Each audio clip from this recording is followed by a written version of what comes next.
എന്റെ രക്ഷകനാം യേശുവേ, എന്റെ സങ്കേതം നീ മാത്രമേ. ആരാധ്യനേ, സമാരാധ്യനേ, ആരിലും ഉന്നതനായവനേ, ആരാധിക്കും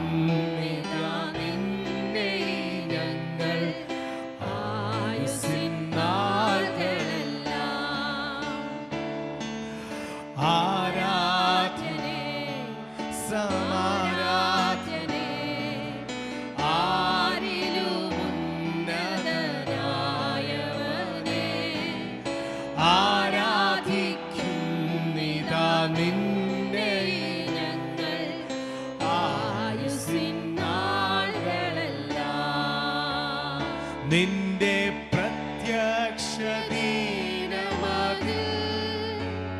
നിന്റെ വിശ്വസ്തദാസനായി, നിന്റെ വിശ്വസ്ത സാക്ഷിയായി, നിന്റെ സന്നിധിയെത്തിയിടും ഞാൻ. നിന്റെ പ്രത്യക്ഷദീനമതിൽ നിന്റെ വിശ്വസ്തദാസനായി, നിന്റെ വിശ്വസ്ത സാക്ഷിയായി, നിന്റെ സന്നിധിയെത്തിയിടും ഞാൻ. ആരാധനേ, സമാരാധനേ, ആരിലും ആരാധിക്കും നിതാ നിന്നെ ഞങ്ങൾ ആയുസ്സിൻ നാളുകളെല്ലാം. ആരാധനേ, സമാരാധനേ, ആരിലും ഉന്നതനായവനേ, ആരാധിക്കും നിതാ നിന്നെ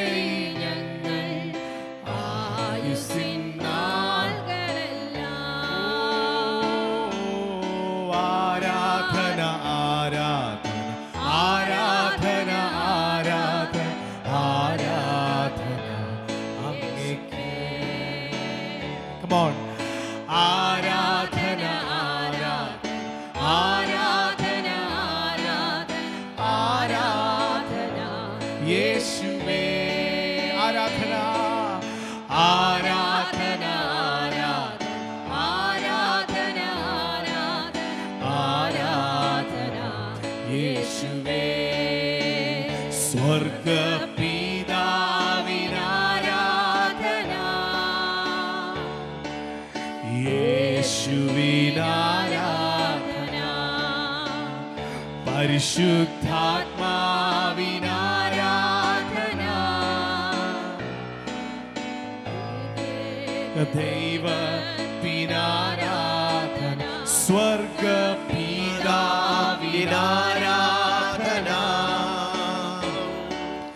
യേശുവിനാരാധന, ഓ പരിശുദ്ധാത്മാവിനാരാധന. ത്രിയേക ദൈവത്തിനാരാധന, സ്വർഗപിതാവിനാരാധന, യേശുവിന് യേശുവിനാരാധന, പരിശുദ്ധാത്മാവിന് പരിശുദ്ധാത്മാവിനാരാധന, ത്രിയേക ദൈവത്തിന് ത്രിയേക ദൈവത്തിനാരാധന. ആരാധന ആരാധന ആരാധന ആരാധന ആരാധന യേശുവേ. ആരാധന ആരാധന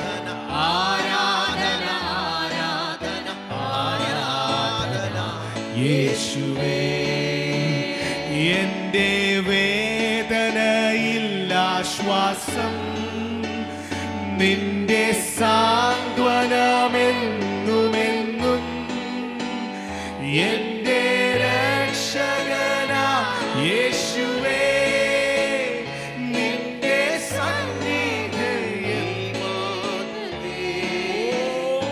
എന്റെ വേദനയിൽ ആശ്വാസം നിന്റെ സാന്ത്വനമെന്നുമെന്നും എന്റെ രക്ഷകനാ യേശുവേ എന്റെ സർവ്വവും നീ മാത്രമേ. ആരാധന ആരാധന ആരാധന ആരാധന ആരാധന യേശുവേ.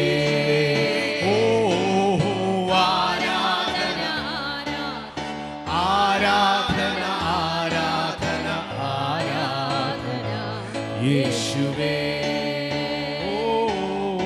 ആരാധന ആരാധന ആരാധന യേശുവേ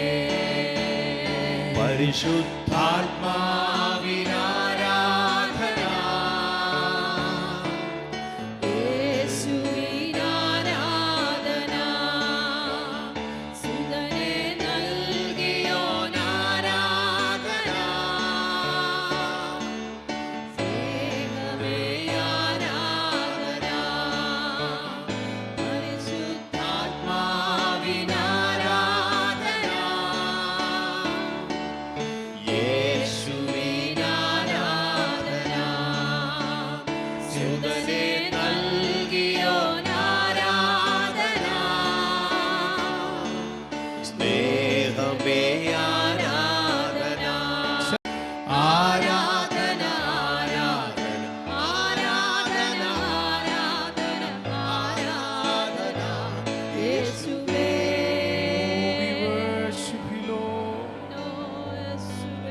Thank you, Jesus.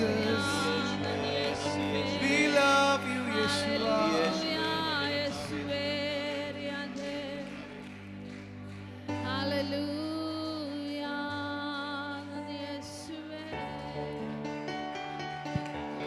Hallelujah, പാടിടാ ഉയർത്തിടാം യേശുനാമം.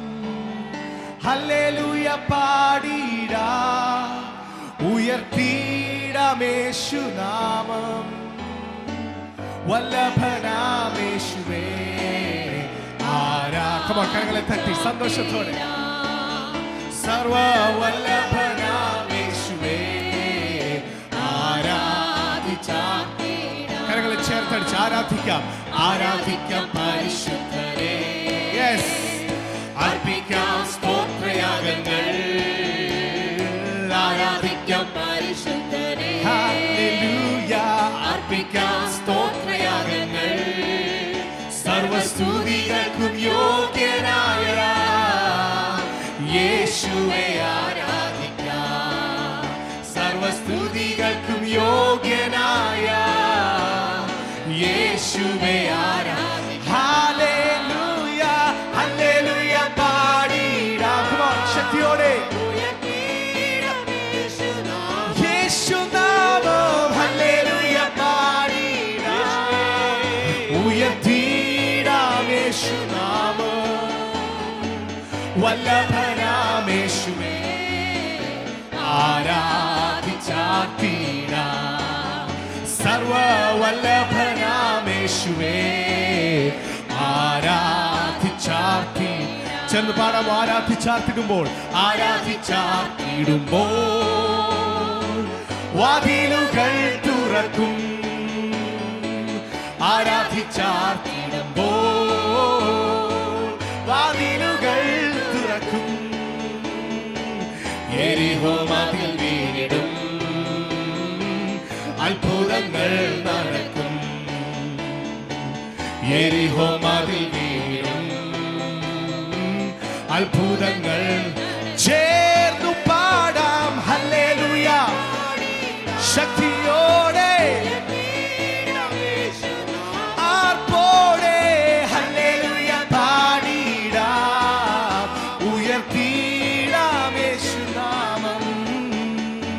വല്ലഭനാം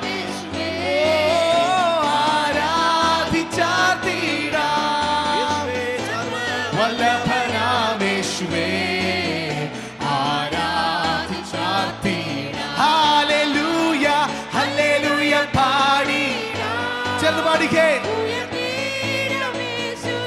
ശക്തിയോടെ ഹല്ലേലൂയ പാടിടാം. ഉയർത്തിടാം യേശുനാമം. ഹല്ലേലൂയ ഹല്ലേലൂയ ഉയർത്തിടാം യേശുനാമം. ഹല്ലേലൂയ പാടിടാം. ഉയർത്തിടാം യേശുനാമം. വല്ലഭനാം യേശുവേ ആരാധിച്ചാർത്തിടാം. സർവ വല്ലഭനാം യേശുവേ ആരാധിച്ചാർത്തിടാം. മനസ്സ് തകർന്നിടുമ്പോൾ ശക്തിയാൽ നിറച്ചിടും. മനസ്സ് തകർന്നിടുമ്പോൾ ശക്തിയാൽ നിറച്ചിടും. യേശുവിൻ സ്നേഹത്തെ എങ്ങനെ ഞാൻ വർണ്ണിക്കും. എൻ്റെ യേശുവിൻ സ്നേഹത്തെ സ്നേഹത്തോടെ ശക്തിയോടെ വായ്കളെ തുറന്ന് ഹല്ലേലൂയ ഉയർത്തിടാം യേശുനാമം. ഹല്ലേലൂയ പാടിടാം. ഉയർത്തിടാം ഒരിക്കൽ കൂടെ ഹല്ലേലൂയ ഹല്ലേലൂയ ഉയർത്തിടാം യേശുനാമം. One more time ഹല്ലേലൂയ ഉയർത്തിടാം യേശുനാമം. വല്ലഭനാം യേശുവേ ആരാധിച്ചാർത്തിടാം. സർവ വല്ലഭനാം യേശുവേ ആരാധിച്ചാർത്തിടാം. ക്ഷാമകാലത്തുമെന്നെ ആ കരുതൽ അനുഭവിച്ചിട്ടുള്ളവർ ചേർന്ന് പാടിക്കേ. ക്ഷാമകാലത്തുമെന്നെ ക്ഷേമമായി പോറ്റിടുന്ന യേശുവിൻ കരുതലിനാ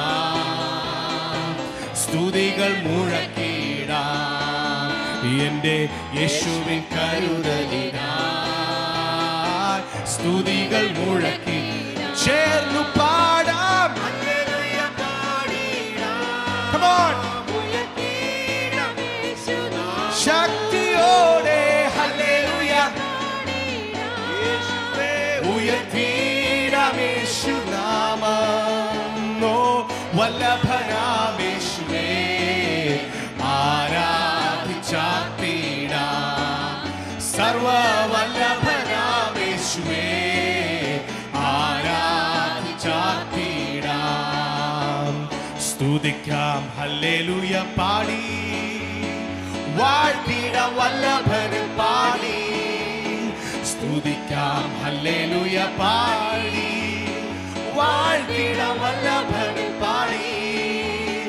മഹത്വമേ ദൈവ മഹത്വമേ യേശുനാഥന് എന്നെന്നുമേ. ഹല്ലേലൂയ മഹത്വമേ ദൈവ മഹത്വമേ യേശുനാഥന് എന്നെന്നുമേ. വീണ്ടെടുപ്പിൻ വില തന്ന ദൈവം തന്നെ അവൻ യാഗമായി നൽകി. വീണ്ടെടുപ്പിൻ വില തന്ന ദൈവം തന്നെ അവൻ യാഗമായി നൽകി. അത്ഭുതങ്ങൾ ചെയ്യും സർവവല്ലഭൻ സങ്കേതം അവനല്ലയോ. അത്ഭുതങ്ങൾ ചെയ്യും സർവവല്ലഭൻ എന്റെ സങ്കേതം അവനല്ലയോ. സ്തുതിക്കാം സ്തുതിക്കാം ഹല്ലേലൂയ പാടി അർപ്പിടാം. ചേർന്നു പാടാം. അർപ്പിടാം വല്ലഭന് പാടി. മഹത്വമേ യേശുരാജന് എന്നെന്നുമേ. ഹല്ലേലൂയ മഹത്വമേ ദൈവ മഹത്വമേ യേശുനാഥനെ എന്നെന്നുമേ. വിളിക്കുമ്പോൾ ഉത്തരമരുളും രക്ഷിപ്പാനായി ഓടിയെത്തും ദൈവം.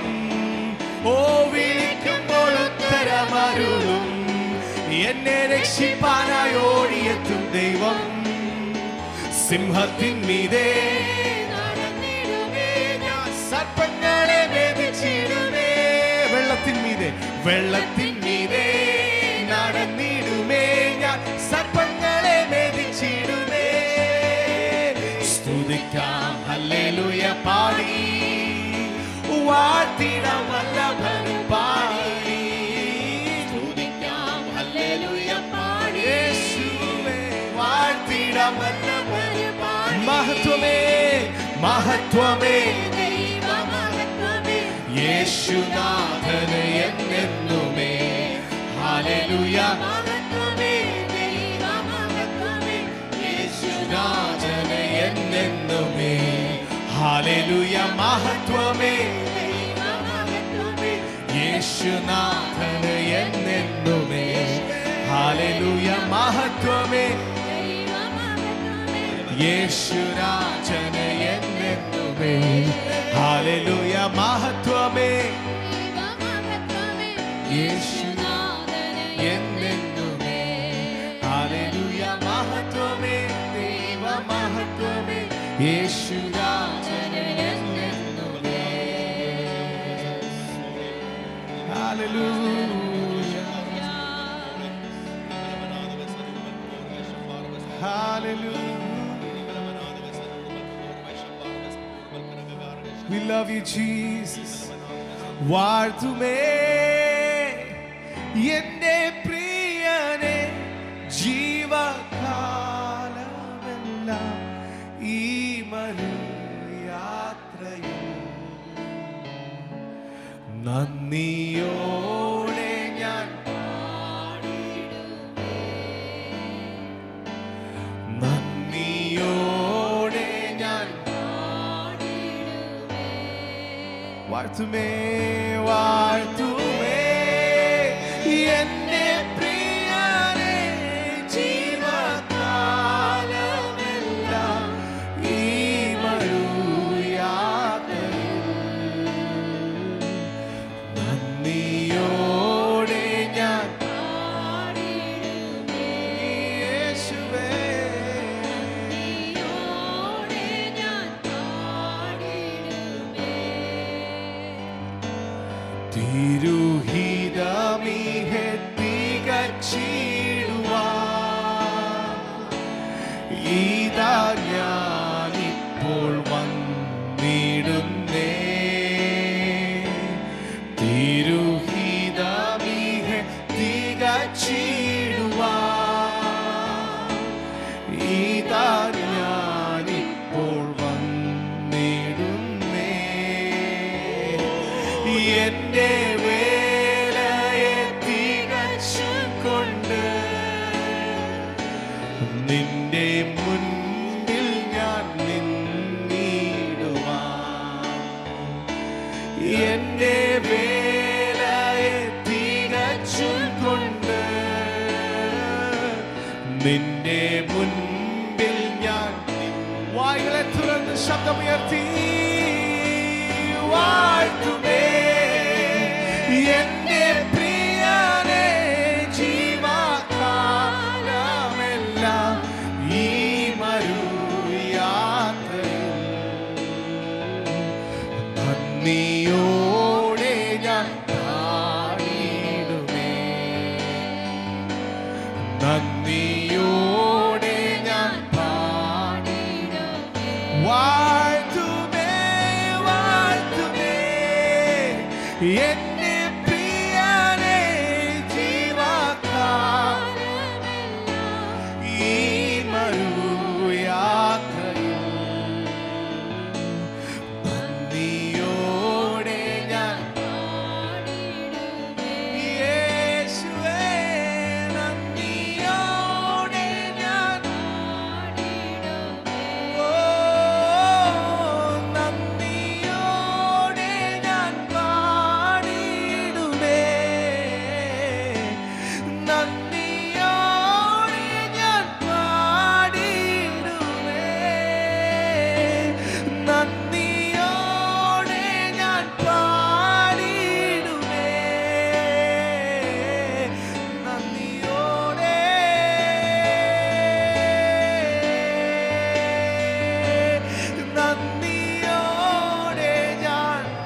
സ്തുതിച്ചാട്ടെ, അവനെ ആരാധിച്ചാട്ടെ.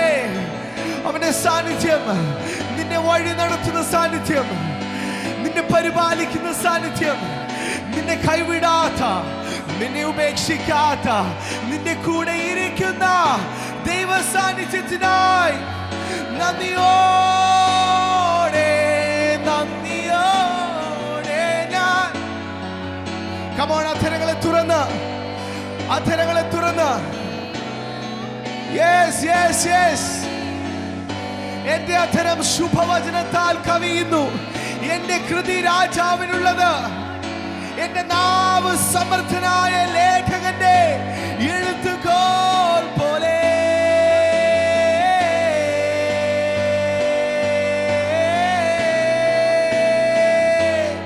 നന്ദിയോട് ദൈവ സാന്നിധ്യം ചലിക്കുന്നത് പകൽക്കാലം. വായ്കളെ തുറന്ന് ശബ്ദമുയർത്തി അവനെ സ്തുതിച്ചാട്ടെ, അവന്റെ നാമത്തെ ഉയർത്തിയാട്ടെ. നന്ദിയോടെ അവൻ ചെയ്ത ഉപകാരങ്ങളെ മറക്കാതെ, അവൻ ചെയ്ത നന്മകളെ ഓർത്തുകൊണ്ട് വായ്കളെ തുറന്ന്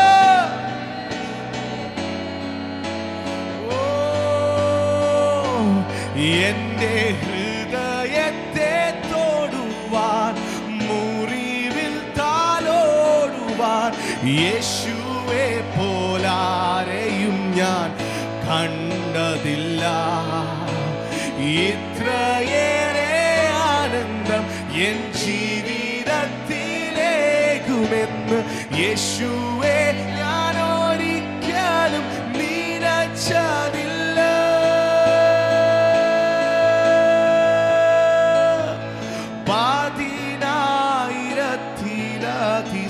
പതിനായിരത്തിലതിശ്രേഷ്ഠൻ എനിക്കേറ്റം പ്രിയമുള്ള നാഥൻ, എന്റെ ഹൃദയം കവർന്ന പ്രേമകാന്തൻ, സർവാംഗ സുന്ദരൻ യേശു,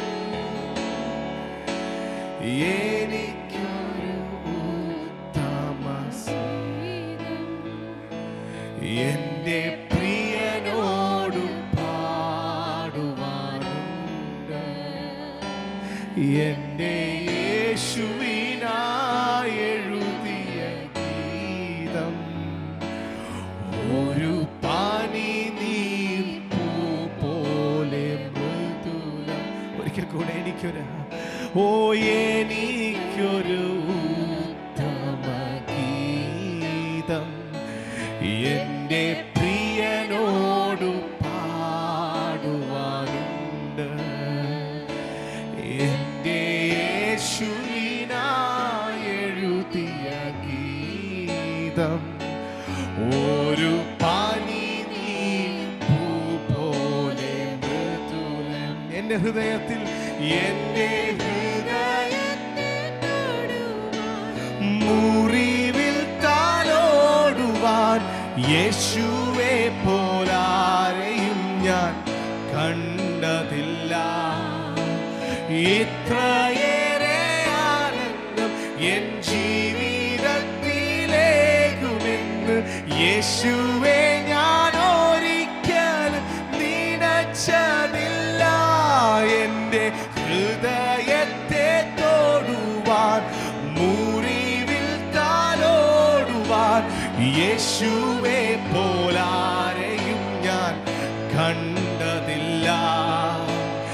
ഇത്രയേറെ ആനന്ദം എൻ ജീവിതത്തിലേക്കുമെന്ന് യേശുവെ ഞാൻ ഒരിക്കലും നിനച്ചതില്ല.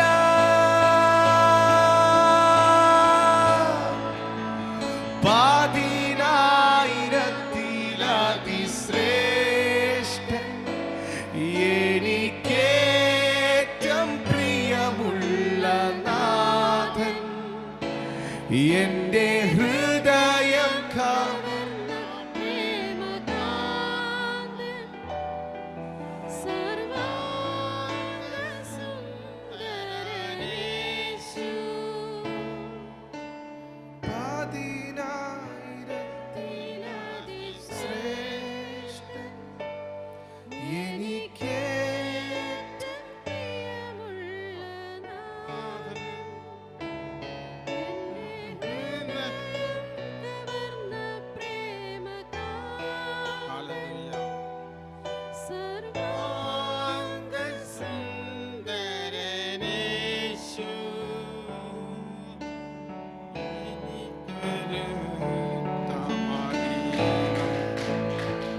Hallelujah, hallelujah, hallelujah. പരിശുദ്ധൻ, പരിശുദ്ധൻ, പരിശുദ്ധൻ, പരിശുദ്ധൻ, പരിശുദ്ധൻ, പരിശുദ്ധൻ.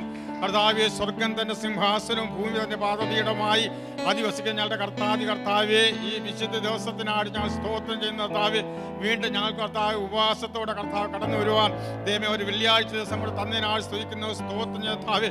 എൻ മനമേ യഹോവയെ വാഴ്ത്തിന്റെ സർവാന്തര വിശുദ്ധ നാമത്തെ വാഴ്ത്തുക. എൻ മനമേ യഹോവയെ വാഴ്ത്തുക. കൊടുത്ത ഉപകാരങ്ങൾ ഒന്നും മറക്കരുതെന്ന് ദൈവത്തിന്റെ വചനം ഓർപ്പിക്കുമ്പോൾ ഞങ്ങൾക്ക് സകല ഉപകാരങ്ങൾക്കും ഞങ്ങൾ നന്ദി പറയുന്നു. എൻ്റെ ജീവനെ മരണത്തിലും കാലിനെ വീഴ്ചയിലെന്നും കണ്ണിനെ കണ്ണുനീരിൽ നിന്നും വിടിവിച്ചു എന്ന് സങ്കീർത്തനക്കാരനോടൊപ്പം പറയുവാൻ തന്റെ കൃപയ്ക്കാൾ സ്തുതിക്കുന്നു സ്തോത്രം ചെയ്യുന്ന യഹോവ നല്ലവനല്ലോ, അവിടുത്തെ ദയ എന്നേക്കുമുള്ളതെന്ന് പറയുവാൻ സഹായിക്കേണ്ടതിനാണ് ഞങ്ങൾ പ്രാർത്ഥിക്കുന്ന കർത്താവേ. സ്തോത്രം, സ്തോത്രം. കർത്താവെ, കടന്നു വന്ന ഞങ്ങളുടെ മക്കളെ ഓർത്ത് പ്രാർത്ഥിക്കുന്ന കർത്താവ്, അവരുടെ ആവശ്യങ്ങളോട് കർത്താവ് കൂടെ ഇരിക്കേണ്ടതിനാണ് ഞങ്ങൾ പ്രാർത്ഥിക്കുന്ന കർത്താവേ. സ്തോത്രം, സ്തോത്രം. കർത്താവെ, ഞങ്ങളെ സഭയെ കർത്താവിൻ്റെ ഫലമേൽപ്പിച്ച് പ്രാർത്ഥിക്കുന്ന കർത്തദാസനെ ഓർത്ത് പ്രാർത്ഥിക്കുന്ന ദാസിയെ ഓർത്ത് പ്രാർത്ഥിക്കുന്ന ദാനമായി കിടത്ത കുഞ്ഞുങ്ങളെ ഓർത്ത് പ്രാർത്ഥിക്കുന്ന കർത്താവേ. സ്തോത്രം, സ്തോത്രം. കർത്താവേ, ഞങ്ങളുടെ ഈ ആലയത്തിൽ നടക്കുന്ന സകല മീറ്റിങ്ങളെ കർത്താവെ ഞങ്ങൾ അനുഗ്രഹിച്ച് പ്രാർത്ഥിക്കുന്ന കർത്താവേ. സ്തോത്രം, സ്തോത്രം. കർത്താവേ, അപ്പോൾ ആ ദേശം ഉണരുവാൻ, ദേശത്തിൻ്റെ വിടുതലിന് വേണ്ടി പ്രാർത്ഥിപ്പാൻ തന്നിരിക്കുന്ന കൃപയ്ക്കാട് സ്തുതിക്കുന്നത് സ്തോത്രം ചെയ്യുന്ന കർത്താവേ, ഞങ്ങളുടെ മെൻസ് പ്രേരണ കർത്താവെ അനുഗ്രഹിച്ച് പ്രാർത്ഥിക്കുന്ന ലേഡീസ് പ്രേരണ കർത്താവെ അനുഗ്രഹിച്ച് പ്രാർത്ഥിക്കുന്ന അപ്പുറവും പ്രാർത്ഥനയ്ക്കാട് സ്തോത്രം ചെയ്യുന്ന കടന്നു വന്ന ദൈവത്തെ സത്യത്തിലും ആത്മാവിലും ആരാധിക്കുന്ന മക്കൾക്കാട് സ്തോത്രം കർത്താവെ ഓരോരുത്തരും കർത്താവ് ബലപ്പെടുത്തുന്നതിനായിട്ട് പ്രാർത്ഥിക്കുന്ന ശക്തീകരിക്കേണ്ട പ്രാർത്ഥന ദേശത്ത് കർത്താവ് ഒരു ഗുണർ വഹിക്കേണ്ടതിനായിട്ട് പ്രാർത്ഥിക്കുന്ന യേശുവേ. കർത്താവെ, ദേശത്തിലെ കർത്താവ് സകല വിശ്വാസികൾക്കാട്ട് ഞങ്ങൾ പ്രാർത്ഥിക്കുന്ന സകല സഭകൾക്കാട്ട് ഞങ്ങൾ പ്രാർത്ഥിക്കുന്ന കർത്താവെ. സ്തോത്രം കർത്താവ്. ദൈവമേ, സഭകൾ കർത്താവ് പരസ്പരം സ്നേഹമുള്ളവരായി തീരട്ടെ കർത്താവ്. ദേവദാസന്മാർ കർത്താവ് സ്നേഹമുള്ളവരായിട്ട് തീരട്ടെ കർത്താവ്. പരസ്പരം കർത്താവ് ഭാരങ്ങൾ വഹിക്കുന്നവരായി തീരട്ടെ കർത്താവ്. ദേശത്തിൽ കർത്താവ് ആത്മാക്കളെ തന്ന കർത്താവെ അനുഗ്രഹിക്കേണ്ടതിനായിട്ട് പ്രാർത്ഥിക്കുന്ന കർത്താവെ. സ്തോത്രം, സ്തോത്രം. കർത്താവെ, വർഷത്തിന്റെ അവസാനത്തിലേക്ക് കർത്താവ് ഞങ്ങൾ കടന്നു വന്നിരിക്കുകയാണ് കർത്താവ്. ദൈവത്തിന്റെ പരിശുദ്ധാത്മാവ് ഞങ്ങൾ ഓരോരുത്തരും കർത്താവെ സമർപ്പിച്ച് പ്രാർത്ഥിക്കുന്ന കർത്താവെ. ഇയർ ഓഫ് ഷവർ കർത്താവെ, ആ അനുഗ്രഹത്തിന്റെ വർഷം കർത്താവെ ഞങ്ങൾക്ക് തരുന്നതിനായി സ്തുതിക്കുന്ന സ്തോത്രം ചെയ്യുന്ന ഞങ്ങളുടെ ജീവിതത്തിലെ ഓരോരുത്തരും കർത്താവെ ആ നന്മ പ്രാപിച്ച് മുന്നോട്ട് പോകാൻ ഞങ്ങൾ ഓരോരുത്തരും കർത്താവ് സഹായിക്കേണ്ടതിനായിട്ട് പ്രാർത്ഥിക്കാവേ. കർത്താവെ, ഞങ്ങളുടെ കർത്താവ് ഉപവാസ പ്രാർത്ഥനയിലൂടെ കേട്ടതുപോലെ കർത്താവെ ഞങ്ങളുടെ ജീവിതത്തിൽ കർത്താവ് വാഗ്ദത്തങ്ങൾ കർത്താവ് നിറവേറേണ്ടതിനായിട്ട് ഞങ്ങൾ പ്രാർത്ഥിക്കുന്ന കർത്താവെ. സ്തോത്രം, സ്തോത്രം. കർത്താവ് യേശു അതിൽ കർത്താവ് ദൈവരാജ്യത്തെക്കുറിച്ച് കർത്താവ് ഉത്തമ ബോധ്യമുള്ളവരായിട്ട് ജീവിപ്പാൻ ഞങ്ങളെ സഹായിക്കേണ്ടതിനായിട്ട് ഞങ്ങൾ പ്രാർത്ഥിക്കുന്ന കർത്താവെ. സ്തോത്രം കർത്താവേ. ഓരോരുത്തരും കർത്താവ് ദൈവരാജ്യത്തിന്റെ കെട്ടുപണി കർത്താവ് പ്രയോജനപ്പെടുന്നവരായി തീയറ്റർ കർത്താവെ. സഭയായിട്ട് നടത്തുന്ന ചെറുതും വലുതുമായിട്ട് എല്ലാ പ്രവർത്തനത്തിനായിട്ട് സ്തോത്രം ചെയ്ത കർത്താവെ. സ്തോത്രം, സ്തോത്രം, സ്തോത്രം കർത്താവെ. പ്രത്യേകിച്ച് കർത്താവ് ഞങ്ങളുടെ ട്രെയിനിങ് സ്കൂളിനായിട്ട് പ്രാർത്ഥിക്കുന്ന എലീഷ ട്രെയിനിങ് സ്കൂളിനായിട്ട് പ്രാർത്ഥിക്കാവേ. ഞങ്ങളുടെ പഠിപ്പിക്കുന്ന അധ്യാപകർക്കായിട്ട് പ്രാർത്ഥിക്കുന്ന പഠിക്കുന്ന വിദ്യാർത്ഥികൾക്കായിട്ടും പ്രാർത്ഥിക്കുന്ന ദൈവമേ, ആ ദേശത്തിന് കർത്താവ് യേശു ഞങ്ങൾക്ക് ഞങ്ങളുടെ സഭയ്ക്ക് അത് മുതൽക്കിട്ടായിട്ട് മാറട്ടെ കർത്താവെ. സ്തോത്രം, സ്തോത്രം കർത്താവെ. പ്രത്യേകിച്ച് കർത്താവ് ഞങ്ങളുടെ രോഗികൾക്ക് വേണ്ടി പ്രാർത്ഥിക്കുന്ന വിടുതൽ ആശ്വാസം കൽപ്പിക്കേണ്ടതിനായിട്ട് പ്രാർത്ഥിക്കുന്ന പ്രത്യേകിച്ച് കർത്താവെ ജസ്റ്റിസ് സിസ്റ്ററിനെ ഓർത്ത് പ്രാർത്ഥിക്കുന്ന അപ്പോൾ ആ വിടുതൽ ആശ്വാസം കൽപ്പിക്കേണ്ടതിനായിട്ട് പ്രാർത്ഥിക്കുന്ന സ്തോത്രം. രോഗത്താൽ കർത്താവ് ഭാരത്താൽ കഷ്ടപ്പെടുന്നവർക്കായിട്ട് പ്രാർത്ഥന വാർദ്ധക്യത്തിലായിരിക്കുന്ന കർത്താവ് ബലപ്പെടുത്തുന്നതായി ശക്തിയിരിക്കുന്നതായി സകലം സമർപ്പിച്ച് പ്രാർത്ഥിക്കുന്നു. അടിയുടെ പ്രാർത്ഥന കേട്ടതിനാൽ സ്തോത്രം. യേശു ക്രിസ്തുവിന്റെ നാമത്തിൽ തന്നെ ആമീൻ. സ്തോത്രം. നന്ദി കർത്താവേ. സ്തോത്രം, സ്തോത്രം, സ്തോത്രം, സ്തോത്രം. കർത്തൻ നീ മരണത്തെ ജയിച്ചെഴുന്നേ. എല്ലാം നാം ഉച്ചരിക്കണം. എല്ലാ ശക്തിയോടെ യേശു മാത്രം.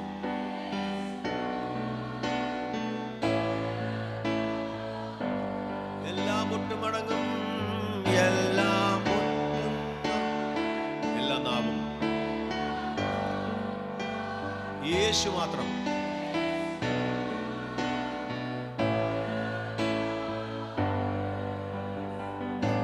സ്തുതിയും സ്തോത്രവും എല്ലാം സ്വീകരിപ്പാൻ യോഗ്യനായോനേ. സ്തുതിയും സ്തോത്രവും, സ്തുതിയും സ്തോത്രവും എല്ലാം സ്വീകരിപ്പാൻ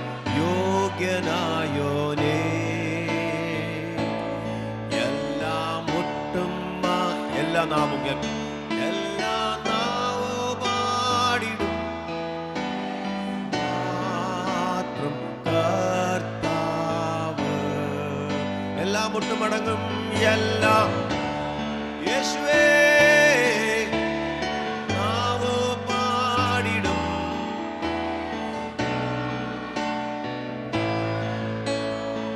കുഞ്ഞാടേ കുഞ്ഞാടേ വാഴ്ത്തുക. അവൻ ജീവൻ നൽകി കുഞ്ഞാടേ കുഞ്ഞാടേ വാഴ്ത്തുക. അവൻ ജീവൻ നൽകി വീണ്ടെടുത്തല്ലോ. എല്ലാ മുട്ടും മടങ്ങും എല്ലാ നാവു പാടിടും യേശു മാത്രം കർത്താവ്. എല്ലാ മുട്ടും മടങ്ങും എല്ലാ നാവു പാടിടും യേശു മാത്രം. എന്റെ മുട്ടുമടങ്ങും എന്റെ മുട്ടും എന്റെ നാവ് പാടിടും യേശു മാത്രം.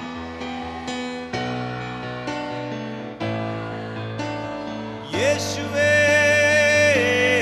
എന്റെ മുട്ടുമടങ്ങും എന്റെ നാവു പാടിടും യേശു മാത്രം കർത്താവ്.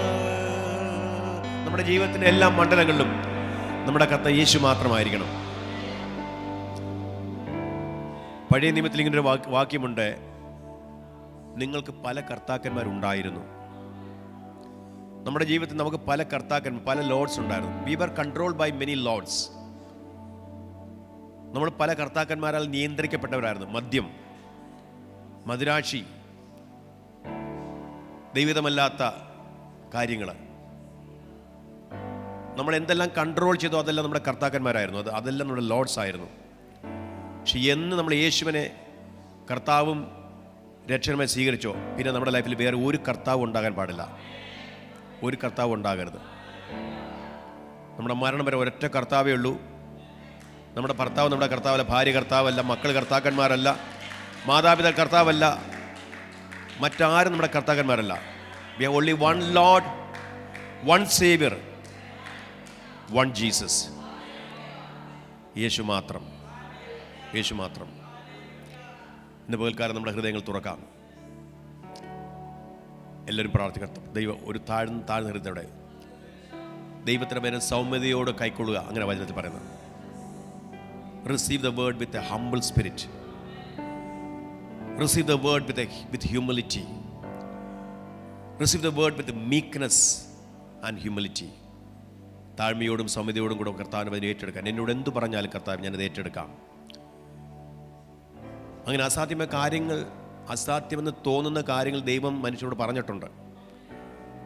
നോഹയോട് പറഞ്ഞ കാര്യം, അബ്രാമിനോട് പറഞ്ഞത്, ഗിദെയോനോട് പറഞ്ഞത്, ദാവീദിനോട് പറഞ്ഞത്, ഡാനിയലിനോട് പറഞ്ഞത്, അതൊക്കെ മനുഷ്യബുദ്ധിയിൽ അസാധ്യങ്ങളായിരുന്നു. എന്നാൽ സർവശക്തൻ ദൈവം അവരുടെ കൂടെ നിന്നപ്പോൾ അസാധ്യങ്ങളെല്ലാം കർത്താവ് സാധ്യമാക്കി തന്നു.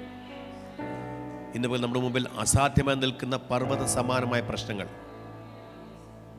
the problems like mountains, the crisis like mountains, the hopeless situations like mountains, പ്രതീക്ഷയില്ലാത്ത, പ്രത്യാശയില്ലാത്ത പല പർവ്വതങ്ങൾ നമ്മുടെ മുമ്പിൽ നിൽപ്പുണ്ട്.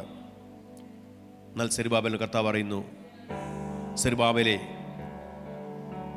സെരുബാബേലിൻ്റെ മുമ്പിൽ നിൽക്കുന്ന മഹാപർവ്വതമേ നീ ആർ. നിങ്ങളുടെ മുമ്പിൽ നിൽക്കുന്ന പർവ്വതങ്ങൾ, എന്തൊക്കെ വിഷയങ്ങൾ പർവ്വതമായിട്ട് നിൽപ്പുണ്ട് നിങ്ങളുടെ മുമ്പിൽ. പക്ഷെ വചനം പറയുന്നു, ഇന്ന് പകൽക്കാലം അത് സമഭൂമിയായി തീരും.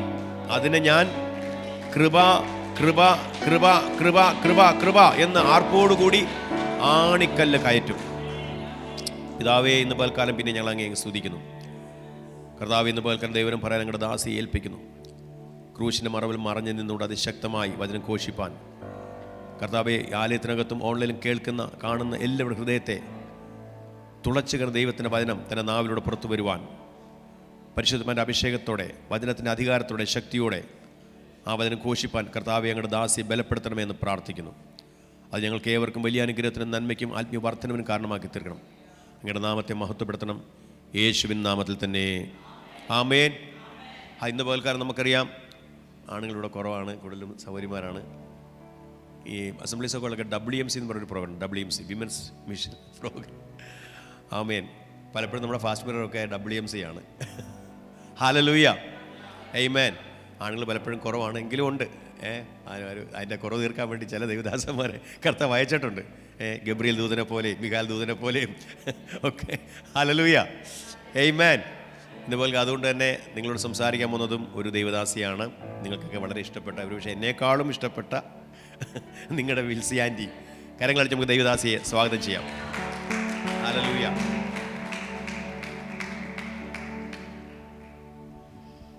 Hallelujah, praise the Lord. ദൈവസന്നിധിയിൽ സന്തോഷത്തോടെ കടന്നു വന്നിരിക്കുന്ന എല്ലാ ദൈവജനത്തെയും കർത്താവ് ധാരാളമായി അനുഗ്രഹിക്കട്ടെ. നമ്മുടെ ഓരോ കൂടിവരവുകളും നമ്മുടെ ജീവിതത്തിൽ അനുഗ്രഹം തന്നെയാണ്. എൻ്റെ ജീവിതത്തിൽ ഞാൻ ഈ വിശ്വാസ ജീവിതത്തിലാണ് ഞാൻ ജനിച്ചു വളർന്നത്. എൻ്റെ ഓർമ്മയായ കാലം മുതൽ ഞാൻ ഇതിനകത്ത് കിടന്ന് വളരുന്ന ഒരാളാണ്. പക്ഷേ എനിക്കിപ്പോഴും ഒരു കൂട്ടായ്മ പോലും, ഞാനത് ഹൃദയത്തിൻ്റെ അടിത്തട്ടിൽ നിന്നാണ് പറയുന്നത്, എനിക്ക് ബോറടിച്ചിട്ടില്ല. അത് ഇപ്പം നമ്മുടെ ചർച്ച ആയാലും വേറൊരിടത്ത് പോയാലും എവിടെയായാലും അത്, കാരണം നമ്മുടെ ഹൃദയം എപ്പോഴും വചനത്തിൽ പറയുന്നത് പോലെ ഭൂമിയിലുള്ളതല്ല ഉയരത്തിലുള്ളത് നമ്മൾ ചിന്തിക്കുകയും ആഗ്രഹിക്കുകയും ചെയ്താൽ നമുക്കതെപ്പോഴും സന്തോഷമാണ്. കാരണം കർത്താവിൻ്റെ സന്നിധിയിലായിരിക്കുന്ന ഒരു ദിവസം വേറെ 1000, ഇപ്പം നിങ്ങൾ ഇത്ര നാൾ ഈ ഭൂമിയിൽ ഇപ്പം ജീവിച്ചു കഴിഞ്ഞു എന്നുള്ളത് കർത്താവിന് നിങ്ങൾക്ക് മാത്രം അറിയാം. നമ്മൾ ദിവസങ്ങൾ എണ്ണാറില്ല, വർഷങ്ങൾ മാത്രമേ നമ്മൾ നോക്കാറുള്ളൂ. അപ്പോൾ നിങ്ങൾ എത്ര ദിവസമായി എന്നുള്ളത് നിങ്ങൾക്കറിയില്ല. പക്ഷേ ദൈവസന്നിധിയിൽ ഇരിക്കുന്ന ഒരു ദിവസം നിങ്ങൾക്ക് കിട്ടിയ മറ്റെല്ലാ ദിവസത്തേക്കാളും ഉത്തമമായ ദിവസമാണ്. അതിനായി ഞാൻ ദൈവത്തിന് നന്ദി പറയുന്നു. ദൈവസന്നിധിയിൽ കടന്നു വന്ന എല്ലാ ദൈവജനത്തെയും കർത്താവ് ധാരാളമായി അനുഗ്രഹിക്കുമാറാകട്ടെ. ദേവദാസൻ എന്നോട് ഇന്നത്തെ മെസ്സേജിൻ്റെ കാര്യം പറഞ്ഞപ്പോൾ തന്നെ ഞാനിങ്ങനെ പ്രാർത്ഥിച്ചു, കർത്താവ് എന്താ ദൈവത്തിൻ്റെ ആലോചന ദൈവം ജനത്തിന് നൽകാൻ ആഗ്രഹിക്കുന്നത്? നമുക്കെപ്പോഴും അത് മാത്രമേ ഞാൻ എപ്പോഴും പ്രാർത്ഥിക്കുന്നു. നമ്മൾ ഏത് വചനം കേട്ടാലും അത് ദൈവവചനത്തിൽ നിന്നാണെങ്കിൽ ദൈവത്തിൻ്റെ ആലോചനയായിട്ട് നമ്മളത് ഏറ്റെടുക്കണം. എങ്കിൽ മാത്രമേ അത് നമ്മുടെ ജീവിതത്തിൽ ജീവനും ചൈതന്യവുമായി നമുക്ക് അനുഗ്രഹമായി മാറുന്നുള്ളൂ. അല്ല മനുഷ്യൻ പറഞ്ഞ ആ വ്യക്തി ഇന്നതാണ്, ആ വ്യക്തി ആരാന്ന് എനിക്കറിയാം എന്നുള്ള ഒരു ആറ്റിറ്റ്യൂഡിലാണ് നമ്മൾ ഇരിക്കുന്നതെങ്കിൽ ഒരിക്കലും അത് നമുക്ക് അനുഗ്രഹം. കാരണം ആ വ്യക്തിയല്ല നമ്മൾ നോക്കേണ്ടത്, വ്യക്തികളെ നോക്കണ്ടെന്നല്ല. ശരിക്കും കർത്താവ് തന്നെ പറയുന്നത് എന്തുവാ? വിശ്വാസത്തിൻ്റെ നായകനും പൂർത്തി വരുത്തുന്ന യേശുവിനെ നോക്കുക. അതാ ദേവദാസനും പറയുന്നത്. നമ്മുടെ ജീവിതത്തിൽ കർത്താവ് മാത്രമായിരിക്കണം നമ്മുടെ കർത്താവ്. മറ്റു പലതും നമുക്ക് കർത്താക്കന്മാരായിട്ട് ഉണ്ടായിരുന്നു. അതിൽ നിന്ന് കർത്താവ് നമ്മളെ വേർതിരിച്ച് ഇവിടെ കൊണ്ടുവന്നിരുത്തിയെങ്കിൽ ഇനിയുള്ള നാളുകളിൽ എപ്പോഴും കർത്താവ് തന്നെയായിരിക്കണം നമ്മളുടെ കർത്താവ്. അതിനായി ദൈവം നമ്മളെല്ലാവരെയും സഹായിക്കുമാറാകട്ടെ. പാസ്റ്റർ ഡാനി പാടിക്കൊണ്ടിരുന്നപ്പം ഞാൻ ഇങ്ങനെ ആഗ്രഹിക്കുകയായിരുന്നു, ഈ ആരാധന ഇങ്ങനെ അങ്ങ് തുടർന്ന് എന്നിരുന്നെങ്കിലെന്ന്. കാരണം ആ പാട്ട് എനിക്ക് ഭയങ്കര ഇഷ്ടമുള്ളൊരു പാട്ടാണ്. അപ്പോൾ ആ ആത്മനിറവിൽ നമ്മളെപ്പോഴും വചനം കേൾക്കുന്നവരാണ്. വചനം എത്ര കേട്ടാലും പകുതിയിൽ കൂടുതൽ നമ്മൾ മറക്കും. പകുതിയല്ല, അതിനകത്ത് ഒരു അംശമേ നമ്മൾ കൊണ്ടുപോകുന്നുള്ളൂ, പിടിക്കുന്നുള്ളൂ, ബാക്കിയെല്ലാം മറക്കും. പക്ഷേ ദൈവത്തിന് നമ്മൾ കൊടുക്കുന്നത് ആരാധനയാണ്. ആ ആരാധന എത്ര ആരാധിച്ചാലും മടുപ്പ് നമ്മുടെ ജീവിതത്തിൽ വരരുത്. അതിനായി ദൈവം നമ്മളെ സഹായിക്കട്ടെ.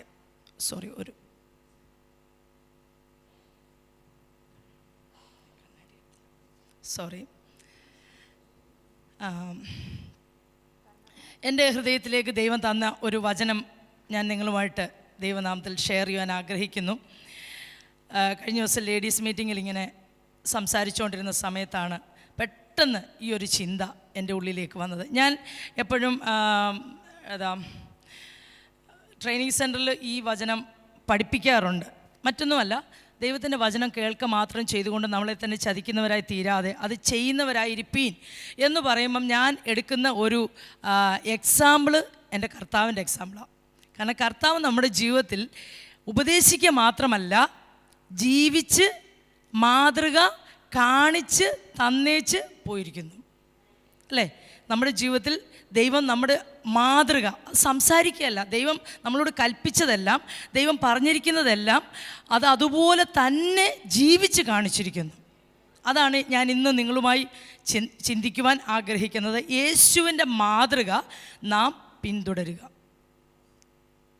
യേശുവിൻ്റെ മാതൃക നാം പിന്തുടരുക. നമുക്കൊരു വചനം വായിക്കാം. 1 പത്രോസിൻ്റെ ലേഖനം 2:21 ഏറ്റവും ലാസ്റ്റ് ഭാഗം. നിങ്ങൾ അവൻ്റെ കാൽച്ചുവട് പിന്തുടരുവാൻ ഒരു മാതൃക വെച്ചേച്ചു പോയിരിക്കുന്നു.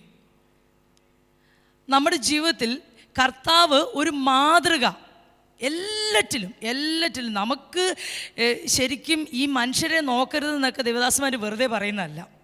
എല്ലാറ്റിലും ഒരു മാതൃക കർത്താവ് വെച്ചിട്ട് പോയിട്ടുണ്ട്. അപ്പം യേശുവിനെ പോലെ ആകുവാൻ നമ്മൾ പാടിയിട്ട് കാര്യമില്ല. യേശുവിനെ പോലെ ആകുവാൻ നമുക്ക് കഴിയും. കാരണം ക്രിസ്തുവാകുന്ന ആ തലയോളം സകലത്തിലും വളരുവാൻ നമ്മൾ ആഗ്രഹിക്കുമ്പം ആ കർത്താവിൻ്റെ ഭാവം നമ്മളിൽ വരും, കർത്താവിൻ്റെ സ്നേഹം നമ്മളിൽ വരും, കർത്താവിൻ്റെ ക്ഷമ നമ്മളിൽ വരും, കർത്താവിൻ്റെ ആ സ്വഭാവ ഗുണങ്ങളെല്ലാം നമ്മളിൽ വരുവാനിടയാകും. കാരണം കർത്താവ് ദൈവവചനം ഇങ്ങനെ പറയുന്നു, മഹത്വത്തിൻ്റെ പ്രത്യാശയായി ക്രിസ്തു നിങ്ങളിൽ, എന്നിലാ. അത് ദൈവദാസന്മാരിലൂടെ എനിക്ക് കിട്ടുമല്ല, എന്നിൽ.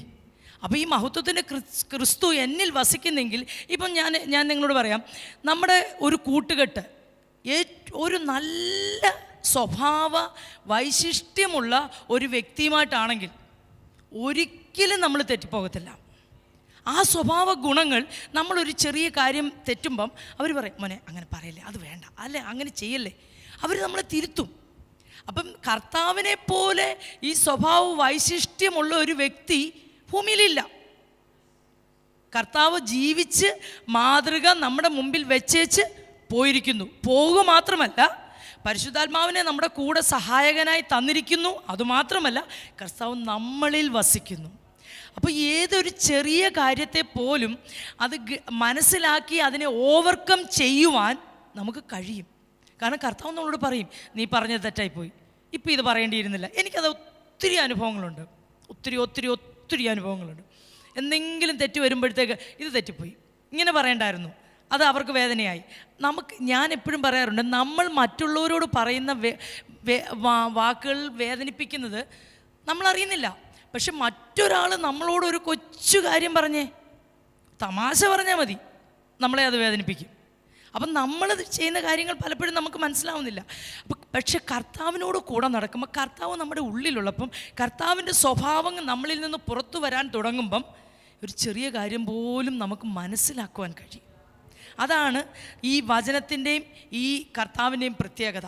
അതുകൊണ്ടാണ് വചനം നിരന്തരം നമ്മൾ പാനം ചെയ്യണം, ഭക്ഷിച്ചുകൊണ്ടേയിരിക്കണമെന്ന് പറയുന്നത്. ഇവിടെ പറയുന്നത് കണ്ടല്ലോ, നിങ്ങൾ അവൻ്റെ കാൽച്ചുവട് പിന്തുടരുവാൻ ഒരു മാതൃക വെച്ചേച്ച് പോയിരിക്കുന്നു. ഈ മാതൃക ചില കാര്യങ്ങൾ നമുക്ക് ഓടിച്ചൊന്ന് നോക്കിയിട്ട് നമുക്ക് പ്രാർത്ഥിക്കാം. കൊലോസ്യ ലേഖനം 1:27 പറയുന്നു, ഞാൻ പറഞ്ഞതുപോലെ തന്നെ മഹത്വത്തിൻ്റെ പ്രത്യാശയായി ക്രിസ്തു എൻ്റെ ഉള്ളിലുണ്ട്. കൊലോഷ്യൻസ് 1:27 ലാസ്റ്റ് ഭാഗം. അവരോട് ജാതികളുടെ ഇടയിൽ ഈ മർമ്മത്തിന്റെ മഹിമാതനം എന്തെന്ന് അറിയിപ്പാൻ ദൈവത്തിന് ഇഷ്ടമായി. ആ മർമ്മം മഹത്വത്തിന്റെ പ്രത്യാശയായ ക്രിസ്തു നിങ്ങളിൽ ഇരിക്കുന്നു എന്നുള്ളത് തന്നെ. നിങ്ങളൊന്ന് പരസ്പരം നോക്കി പറഞ്ഞേ, മഹത്വത്തിന്റെ പ്രത്യാശയായ ക്രിസ്തു എന്നിൽ. ധൈര്യമായിട്ട് പറ. നമ്മൾ നല്ല കാര്യമാണ് പറയുന്നത്. മറ്റു കാര്യങ്ങൾ പറയാൻ കാണിക്കുന്ന ആ ആവേശത്തെക്കാൾ കൂടുതൽ ദൈവവചനം പറയാൻ നമ്മൾ ആവേശം കാണിക്കണം. മഹത്വത്തിൻ്റെ പ്രത്യാശയായ ക്രിസ്തു എന്നിൽ. ആമേൻ. അപ്പം ഈ ക്രിസ്തു നമ്മളിൽ ഉണ്ടെങ്കിൽ ക്രിസ്തുവിൻ്റെ ആ സ്വഭാവ വൈശിഷ്ട്യങ്ങൾ നമ്മളിൽ നിന്ന് പുറത്തു വരാൻ ഇടയായിത്തീരും. അപ്പോൾ കർത്താവ് എന്തൊക്കെ കാര്യങ്ങൾക്കാണ് നമ്മൾക്ക് മാതൃക വെച്ചേച്ച് പോയിരിക്കുന്നതെന്ന് ചില കാര്യങ്ങൾ നമുക്ക് ഓടിച്ചൊന്ന് നോക്കാം. ഒന്ന്, യേശു വചനത്താൽ ജനിച്ചു. നമ്മളും അതുപോലെ തന്നെ വചനത്താൽ ജനിച്ചിരിക്കുന്നു. ഒന്നാമത്തെ മാതൃക അതാണ്. യേശു വചനത്താൽ ഭൂമിയിൽ ജനിച്ചു. നമ്മളും നമുക്കറിയാം 1 പത്രോസ് 1:23 മുതൽ 25 വരെ, കെടുന്ന ബീജത്താലല്ല കെടാത്തതിനാൽ ജീവനുള്ളതും നിലനിൽക്കുന്നതുമായ ദൈവവചനത്താൽ തന്നെ നിങ്ങൾ വീണ്ടും ജനിച്ചിരിക്കുന്നു. ആമേൻ. അവിടെ കാണോ, കെടാത്ത ബീജത്താൽ. ബാക്കി ഈ ഭൂമിയിലുള്ള എല്ലാ വിത്തും എല്ലാ ജീവനുള്ള മുളപ്പിക്കുന്ന ഏത് വിത്തും നശിച്ചു പോകുന്നതാണ്. ഒറ്റ വിത്തേ ഉള്ളൂ ഭൂമിയിൽ നശിക്കാത്തത്. സ്വർഗത്തിലും ഭൂമിയിലും എന്നേക്കും നിലനിൽക്കുന്ന ഒരൊറ്റ ബീജമേ ഉള്ളൂ നശിക്കാത്തത്, ദൈവവചനം. അപ്പം ഈ വചനത്താലാണ് ദൈവം നമ്മളെ ജനിപ്പിച്ചിരിക്കുന്നത്. യേശു ക്രിസ്തുവും അങ്ങനെ തന്നെയാണ് ജനിച്ചത്. നമുക്കറിയാം ലൂക്കോസിന്റെ സുവിശേഷം 1:35-38. അതിന് ദൂതൻ, പരിശുദ്ധാത്മാവ് നിന്റെ മേൽ വരും, അത്യുന്നതിന്റെ ശക്തി നിന്റെ മേൽ നിഴലിടും, ആകയാൽ ഉത്ഭവിക്കുന്ന വിശുദ്ധ പ്രജ ദൈവപുത്രൻ എന്ന് വിളിക്കപ്പെടും. അപ്പോൾ ആ ദൂതൻ വന്ന് വചനം മറിയയോട് പറഞ്ഞു. ആ വചനം മറിയയുടെ മേൽ വീണു. പരിശുദ്ധാത്മാവും അവളുടെ മേൽ വന്നപ്പോൾ അവിടെ ജനനം നടന്നു. ഇതുപോലെ തന്നെയാണ് യേശു ജനിച്ച അതേ ആ മാതൃകയിൽ തന്നെയാണ് നമ്മളും വീണ്ടും ജനിച്ചിരിക്കുന്നത്. ഈ കെടാത്ത ബീജമാകുന്ന സ്വർഗത്തിൽ എന്നേക്കും സ്ഥിരമായിരിക്കുന്ന ഈ വചനം നമ്മൾ ഒരിക്കൽ ആരിലൂടെയെങ്കിലും കേട്ടു. അത് പരിശുദ്ധാത്മാവിൽ നമ്മളിലേക്ക് വീണു. പരിശുദ്ധാത്മാവും നമ്മളിൽ വീണ വചനവും കൂടെ ഒരുമിച്ച് നമ്മളിലൊരു വീണ്ടും ജനനം നടന്നിരിക്കുന്നു. അപ്പോൾ ആ കർത്താവ് വെച്ച ആ മാതൃക പ്രകാരം തന്നെ നമ്മളിൽ ക്രിസ്തു ജനിച്ചു. അപ്പോൾ ഈ ക്രിസ്തു നമ്മളിൽ ജനിച്ചു കഴിഞ്ഞെങ്കിൽ ക്രിസ്തുവിൻ്റെ ഭാവം പിന്നെ വളരുക. ക്രിസ്തു കാണിച്ചു തന്ന ഓരോ ഘട്ടങ്ങളുണ്ട്. കർത്താവ് ഈ ഭൂമിയിലായിരുന്നപ്പം കർത്താവ് ജീവിച്ച് കാണിച്ചു തന്ന, പറഞ്ഞേച്ച് പോവല്ല, ജീവിച്ച് കാണിച്ചു തന്ന ഒത്തിരി മാതൃകകളുണ്ട്. അത് നമുക്കൊന്ന് നോക്കാം. റോമാലേഖനം 10:9 പറയുന്നത്, യേശുവിനെ കർത്താവെന്ന് വായിക്കൊണ്ട് ഏറ്റുപറയുകയും വിശ്വസിക്കുകയും ചെയ്താൽ നീ രക്ഷിക്കും. അത് തന്നെ നമ്മൾ ചെയ്തിരിക്കുന്നത്. ഓക്കെ, അടുത്തത് രണ്ടാമത്തെ കാര്യം, യേശു വചനമാകുന്ന പാൽ കുടിച്ചു വളർന്നു. അപ്പം ജനിച്ച ശിശുവിന് എപ്പോഴും പാല് വേണം. ഇപ്പം ഞങ്ങളുടെ പാസ്റ്റർ ഡാനിയുടെ മോൻ ഇവിടെയുണ്ട്, ജൂഡ. അവനെപ്പോഴും പാല് മതി, പാല് കിട്ടണം. ഇപ്പം കട്ടിയായ ആഹാരം പറ്റത്തില്ല, ഇപ്പം പാല.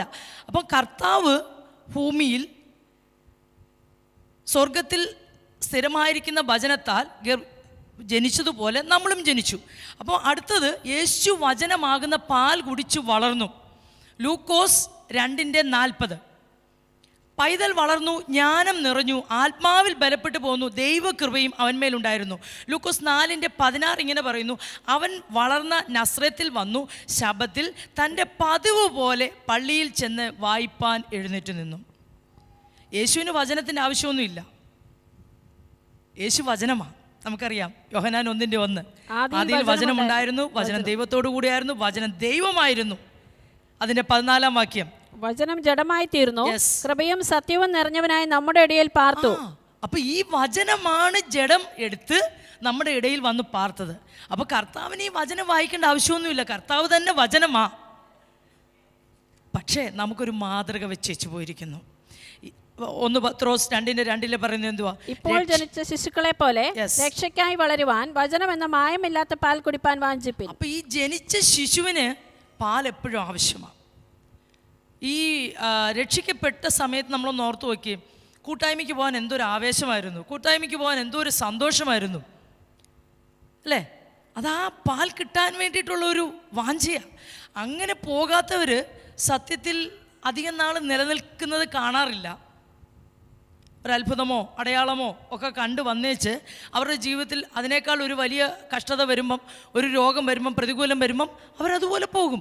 പക്ഷെ ആ ജനിച്ച ശിശു എത്രത്തോളം പാൽ കുടിച്ചു അതനുസരിച്ച് ആ കുഞ്ഞിൽ നല്ല വ്യത്യാസം കാണും. ആരോഗ്യത്തോടു കൂടിയുള്ള ഒരു വളർച്ച ആ കുഞ്ഞിൽ കാണും. ഇപ്പം ജനിച്ച ഉടനെ ആ കുഞ്ഞിന് പാല് കിട്ടാതെ പോയാൽ കുറച്ച് നാൾ കഴിയുമ്പോൾ നമ്മൾ കണ്ടിട്ടുണ്ടല്ലോ, സൊമാലിയ പോലെയുള്ള ആ രാജ്യങ്ങളിൽ ആ കുഞ്ഞുങ്ങൾ ശോഷിച്ച് പലരും മരിച്ചുപോയി, പലതും ജീവിച്ചു വളർന്നാൽ പോലും ആരോഗ്യമില്ലാതെ കുറച്ച് കഴിയുമ്പോൾ അവർ മരിച്ചു പോകുന്നു. അപ്പോൾ ഇത് തന്നെ ആത്മീയ ശിശുവിനും. നമ്മൾ ദൈവത്തിൻ്റെ വചനത്താൽ ജനിച്ചപ്പോൾ തന്നെ ഈ വചനം എന്ന മായമില്ലാത്ത പാൽ വീണ്ടും വീണ്ടും വീണ്ടും കുടിച്ചുകൊണ്ടിരിക്കണം. യേശുപ്പൻ നമുക്ക് കാണിച്ചു തന്ന ഒരു മാതൃകയാണ്. അവൻ വളർന്ന നസ്രത്തിൽ വന്നു, ശബ്ബത്തിൽ തൻ്റെ പതിവ് പോലെ പള്ളിയിൽ ചെന്ന് വായിപ്പാൻ എഴുന്നേറ്റ് നിന്നു. നമ്മുടെ ജീവിതത്തിൽ ഈ നാളുകളിൽ വചനധ്യാനം ഒട്ടും കുറയ്ക്കരുത്. പ്രാർത്ഥന വേണം, ആരാധന വേണം, കൂട്ടായ്മ വേണം, എല്ലാം ഉള്ളപ്പോൾ തന്നെ കിട്ടുന്ന സമയമെല്ലാം ഈ വചനത്തിൽ പ്രമോദിക്കുക, വചനത്തിൽ വിനോദിക്കുക, വചനത്തെ ഭക്ഷിക്കുക, വചനം ടേസ്റ്റ് ചെയ്യുക. തേനിനേക്കാൾ തേൻകട്ടയേക്കാൾ മാധുര്യമുള്ള വചനം. ഇതൊക്കെ ഈ വചനം കഴിച്ചിട്ട് അയവിറക്കണം. അതാ ദാവീദ് പറയുന്നത്, എൻ്റെ ധ്യാനത്തെങ്കിൽ തീ കത്തി ഒരു വചനവുമായിട്ട് അങ്ങ് ഇരിക്കണം ഒരു ദിവസം മുഴുവൻ. അങ്ങനെ ചെയ്യുന്ന എത്ര പേര് ഇവിടെയുണ്ട്? ആ വചനവുമായിട്ട് അങ്ങ് മല്ല് പിടിക്കണം. ആ വചനം തന്നെ നമ്മളെ ഇങ്ങനെ വീണ്ടും വീണ്ടും വീണ്ടും വീണ്ടും കേൾപ്പിച്ചുകൊണ്ടിരിക്കും ദൈവം. കഴിഞ്ഞ കുറേ ദിവസമായിട്ട് ദൈവം എന്നോട് സംസാരിച്ചുകൊണ്ടിരിക്കുന്ന ഒരു വചനമാണ്, നിങ്ങൾ ഹൃദയപൂർവ്വം, കർത്താവ് പറയുന്നില്ല, പൂർണ്ണ ഹൃദയത്തോടെ, പൂർണ്ണ മനസ്സോടെ, പൂർണ്ണ ശക്തിയോടെ. അപ്പോൾ ഇതിനകത്തൊക്കെ ഉള്ള ആ വേർഡിൻ്റെ മീനിങ്ങിൻ്റെ അകത്തുള്ള മീനിങ്, 119 സങ്കീർത്തനത്തിൽ ഒരു വാക്യമുണ്ട്, നിന്നെ ന്യായപ്രമാണത്തിലെ അത്ഭുതങ്ങളെ കാണേണ്ടതിന്. നമുക്കെപ്പോഴും നമ്മുടെ ശരീരത്തിൽ ഈ ഫിസിക്കൽ ബോഡിയിൽ കിട്ടുന്ന അത്ഭുതങ്ങൾക്ക് വേണ്ടിയാണ് നമ്മൾ ഓടുന്ന മുഴുവനും. നമുക്ക് പ്രവചനം കേൾക്കണം, രോഗസൗഖ്യം വേണം, ഇങ്ങനെയുള്ള കാര്യങ്ങൾക്ക് വേണ്ടി നമ്മൾ ഓടുന്നത്. പക്ഷെ ദാവീദിൻ്റെ സങ്കീർത്തനത്തിൽ ദാവീദ് പറയാ, നിൻ്റെ ന്യായപ്രമാണത്തിലെ അത്ഭുതങ്ങളെ കാണേണ്ടതിന്. അത് വലിയൊരു നിധിയാണ് നമുക്ക്. കർത്താവ് പറഞ്ഞ പാരബിളൊക്കെ നമുക്ക് ഓർമ്മയില്ലേ? ഒരു മനുഷ്യൻ ഒരു നിധി കിട്ടി, ആ വയലിൽ ചെന്ന് തനിക്കുള്ളതെല്ലാം വിറ്റ് അത് ആ വയൽ സ്വന്തമാക്കി. എന്താ? അത് വചനമാ കാണിക്കുന്നത്. അപ്പം ഈ വചനം ഭക്ഷിക്കും തോറും നമ്മൾ മേധസ് വെക്കുകയല്ല ചെയ്യേണ്ടത്, പുഷ്ടി പ്രാപിക്കണം. ആ പുഷ്ടി, ആരോഗ്യമുള്ള ഒരു ശരീരം ആത്മീക മനുഷ്യന് ഉണ്ടാകണം. ഓക്കെ, അടുത്ത കർത്താവ് നമുക്ക് കാണിച്ചു തന്നൊരു മാതൃകയാണ്, മാതാപിതാക്കൾക്ക് കീഴടങ്ങിയിരുന്നു. ഒരർത്ഥത്തിൽ ഞാൻ പറഞ്ഞാൽ, ഈ യേശുവിൻ്റെ അമ്മയായ യോസഫിൻ്റെയും മറിയയുടെയും സൃഷ്ടാവാര കർത്താവ് തന്നെയാണ്, അല്ലേ? ഭൂമിയിലായിരുന്നപ്പോൾ അതായിരുന്നില്ല, ജസ്റ്റ് മനുഷ്യനായി തന്നെയാണ് വന്നത്. എങ്കിലും അതിൻ്റെ ആ ഉള്ളിലുള്ള ഒരു അർത്ഥത്തിൽ നോക്കുമ്പം ഈ തൻ്റെ മാതാപിതാക്കളുടെയും സൃഷ്ടാവായ ദൈവം അവരുടെ മുമ്പിൽ കീഴടങ്ങിയിരുന്നു. കർത്താവ് നമുക്ക് കാണിച്ചു തന്നൊരു മാതൃകയാണ്. ലൂക്കോസ് 2:51 വാക്യം, പിന്നെ അവൻ അവരോട് കൂടി ഇറങ്ങി നസ്രയത്തിൽ വന്ന് അവർക്ക് കീഴടങ്ങിയിരുന്നു. മാതാപിതാക്കൾക്ക് യേശു കീഴടങ്ങി. കർത്താവ് കാണിച്ചു തന്ന വലിയൊരു മാതൃകയാണ്. ഇതൊന്നും പറഞ്ഞേച്ചങ്ങ് പോകുമായിരുന്നില്ല. എഫേസ്യർ 6:1-3 വരെ നമ്മൾ വായിക്കുന്ന എന്തുവാ? മക്കളെ, നിങ്ങളുടെ അമ്മയപ്പന്മാരെ കർത്താവിൽ അനുസരിപ്പിൻ, അത് ന്യായമല്ലോ. നിനക്ക് നന്മയുണ്ടാകുവാനും നീ ഭൂമിയിൽ ദീർഘായുസോടിരിപ്പാനും നിന്റെ അപ്പനെയും അമ്മയെയും ബഹുമാനിക്ക എന്നത് വാഗ്ദത്തത്തോടു കൂടിയ ആദ്യ കൽപ്പനയാകുന്നു. ഇത് 10 കൽപ്പനയിൽ തന്നേച്ച് കർത്താവ് ഭൂമി വന്നപ്പം അത് ജീവിച്ച് കാണിക്കാതെ പോകുകയല്ല ചെയ്തത്. അത് നമ്മുടെ മുമ്പിൽ പറഞ്ഞെങ്കിൽ അത് അതുപോലെ ആ വചനമായ കർത്താവ് പോലും ആ വചനത്തെ അതുപോലെ അനുസരിച്ച് കാണിച്ചു തന്നു. അപ്പം നമുക്ക് നമ്മുടെ കർത്താവിലൂടെ പഠിക്കാൻ കഴിയാത്ത ഒരു കാര്യവുമില്ല. ഇതെല്ലാവർക്കും ബുദ്ധിമുട്ടുള്ളൊരു കാര്യമാണ്, പക്ഷേ കർത്താവ് അത് ചെയ്തു. അടുത്തത്, യേശു സ്നാനമേറ്റു. 4ാമത്തെ കാര്യം. അപ്പോൾ പാപമില്ലാത്ത കർത്താവ് പാപികൾക്ക് വേണ്ടിയുള്ള മാനസാന്തര സ്നാനമേറ്റു. അതൊരു മാതൃകയാണ്. എന്നെ ഇപ്പോൾ ഓൺലൈൻ കാണുന്നവരുണ്ട്, ഇവിടെ കൂടുതലും പേരും സ്നാനപ്പെട്ടവരാണ്. ആരെങ്കിലും കേൾക്കുന്നവരുണ്ടെങ്കിൽ ഞാൻ നിങ്ങളോട് പറയുന്നു, കർത്താവ് നമുക്ക് കാണിച്ചു തന്നൊരു മാതൃകയാണ്. മത്തായിയുടെ സുവിശേഷം 3:14-17 വരെ. പടജനവും അവനോട്, ഞങ്ങൾ എന്ത് ചെയ്യണമെന്ന് ചോദിച്ചതിന്, ആരെയും ബലാത്കാരം ചെയ്യാതെയും. 4 ആണോ? 3. യേശു ആത്മാവിൻ്റെ ശക്തിയോടെ ഗലീലയ്ക്ക് മടങ്ങിച്ചെന്നു. അതാണോ? ഓക്കെ, കുഴപ്പമില്ല. 1 പത്രോസ് 3:20-21 വരെ. 20-21. ആ പെട്ടകത്തിൽ അല്പജനം എന്ന് വെച്ചാൽ 8 പേർ വെള്ളത്തിൽ കൂടി രക്ഷ പ്രാപിച്ചു. അത് സ്നാനത്തിന് ഒരു മുൻകുറി. സ്നാനമോ ഇപ്പോൾ ജഡത്തിന്റെ അഴുക്ക് കളയുന്നതായിട്ടല്ല, ദൈവത്തോട് നല്ല മനസാക്ഷിക്കായിട്ടുള്ള അപേക്ഷയായിട്ടത്രേ യേശുക്രിസ്തുവിന്റെ പുനരുത്ഥാനത്തിൽ നമ്മെ രക്ഷിക്കുന്നു. അപ്പോൾ ഈ സ്നാനം ദൈവത്തോടുള്ള ഒരു നല്ല മനസാക്ഷിക്കായിട്ടുള്ള അപേക്ഷ കൂടെയാണ്. നമ്മൾ ഈ ഭൂമിയിൽ ജീവിക്കുമ്പം നമുക്ക് നല്ല മനസാക്ഷി എപ്പോഴും വേണം, മനുഷ്യരോടും വേണം, ദൈവത്തോടും വേണം. അപ്പോൾ ഈ സ്നാനത്തിലൂടെ അതും നമുക്ക് ലഭിക്കുക. അപ്പോസ്തലപ്രവൃത്തിയിൽ പാപങ്ങളുടെ മോചനത്തിനായി ഓരോരുത്തരും യേശുക്രിസ്തുവിൻ്റെ നാമത്തിൽ സ്നാനമേൽക്കട്ടെ. അപ്പോൾ യേശുക്രിസ്തുവിന് പാപമോചനം ആവശ്യമുണ്ടായിരുന്നോ? ഒരിക്കലുമില്ല. ജഡത്തിൽ പാപമില്ലാതെ ഭൂമിയിൽ ജീവിച്ചിട്ടുള്ള ഒരൊറ്റ വ്യക്തി യേശുക്രിസ്തു മാത്രമായിരുന്നു. നമ്മളെല്ലാം പാപജഡത്തിലാണ് ജീവിക്കുന്നത്. ജഡത്തിൻ്റെ പാപം നമ്മളിലുണ്ട്. അപ്പം നമ്മുടെ പാപങ്ങളുടെ മോചനത്തിനായിട്ടാണ് നമ്മൾ യേശുക്രിസ്തുവിൻ്റെ നാമത്തിൽ സ്നാനമേൽക്കുന്നത്.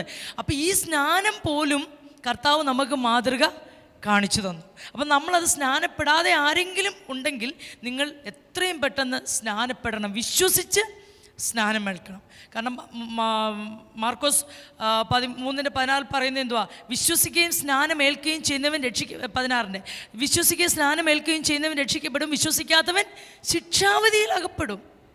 അപ്പോൾ കർത്താവ് കാണിച്ചു തന്ന അടുത്ത നല്ലൊരു മാതൃകയാണ് യോഹന്നാൻ്റെ കൈക്കീഴിൽ തനിക്ക് വഴിയൊരുക്കുവാൻ വന്ന ജോൺ ദ ബാപ്റ്റിസ്റ്റിന് മുൻപിൽ സ്നാനം ഏറ്റു.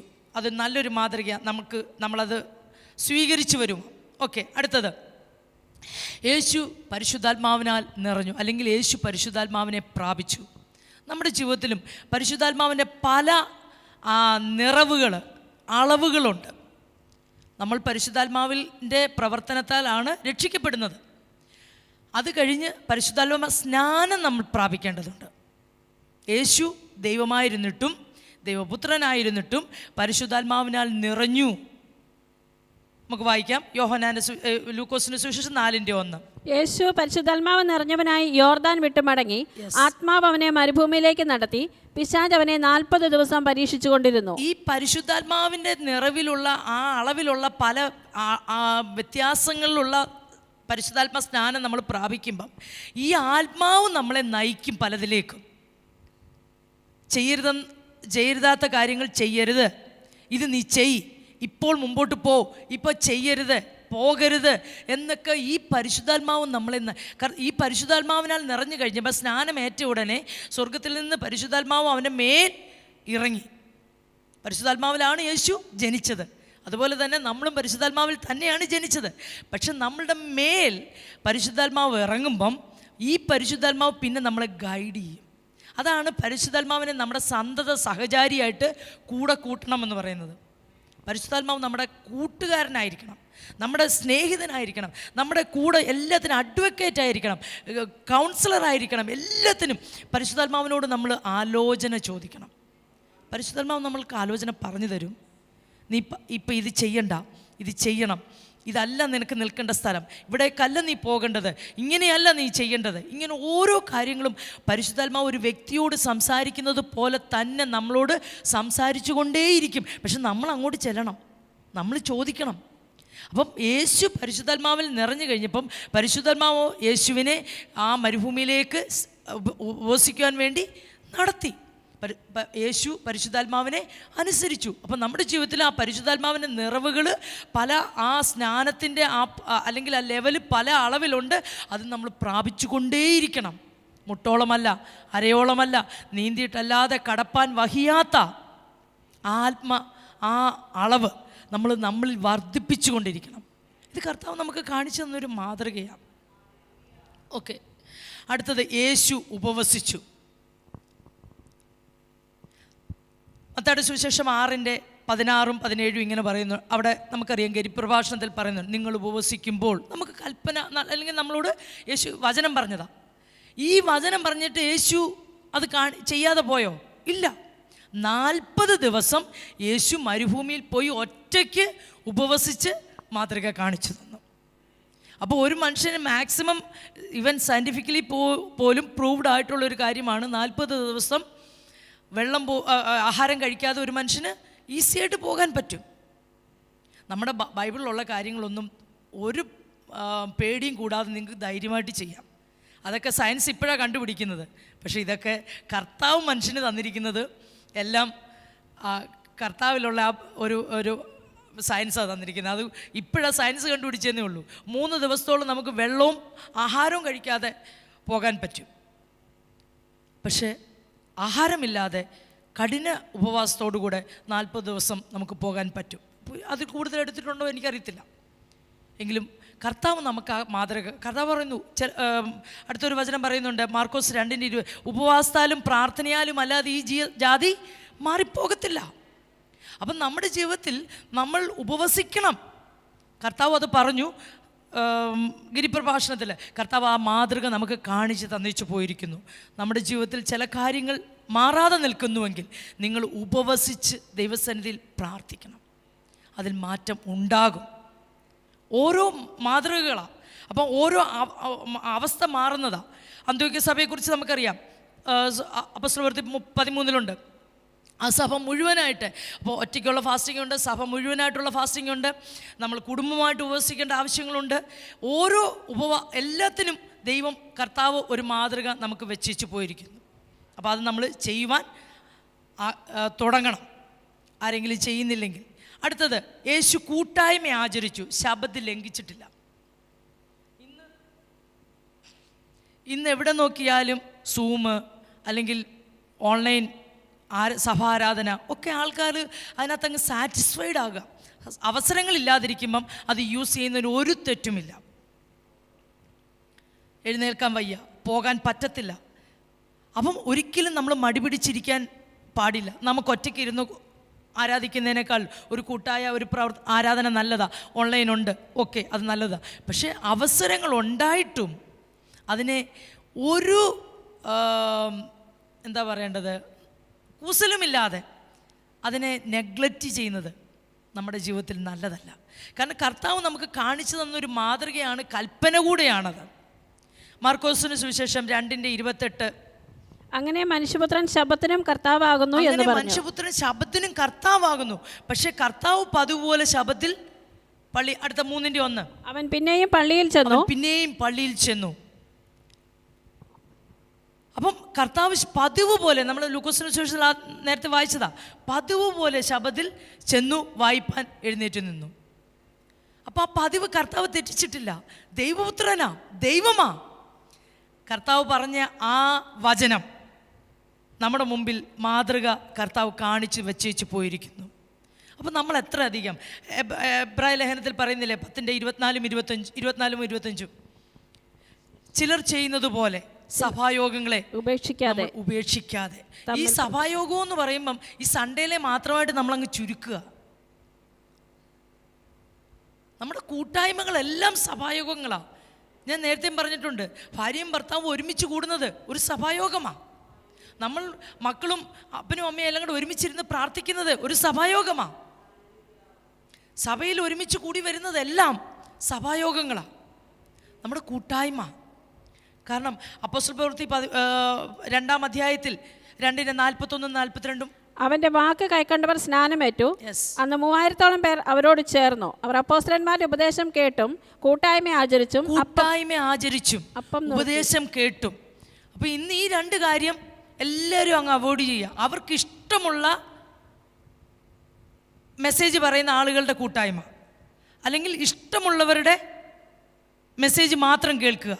അപ്പോൾ സഭയിൽ വരുമ്പം പാസ്റ്റർ ചിലപ്പം ഇഷ്ടമില്ലാത്തതായിരിക്കും പറയുന്നത്. അപ്പോൾ ആ കൂട്ടായ്മ വേണ്ട, വീട്ടിൽ ഇരുന്ന് ഓൺലൈൻ വേറെ കൂട്ടായ്മ കൂടാം. അപ്പം അങ്ങനല്ല, നമ്മുടെ ഒരു ആവശ്യത്തിന് നിൽക്കുന്ന നമ്മുടെ കുടുംബത്തിലായിരിക്കണം നമ്മുടെ കൂട്ടായ്മ. നിങ്ങളുടെ ഒരു ആവശ്യത്തിന് വേറെ സഭയല്ല നിങ്ങൾക്ക് കാര്യങ്ങൾ ചെയ്തു തരുന്നത്. ഈ സഭയിലുള്ള വ്യക്തികൾ ഈ സഭയിലെ കൂട്ടായ്മയാണ് കൂടേണ്ടത്.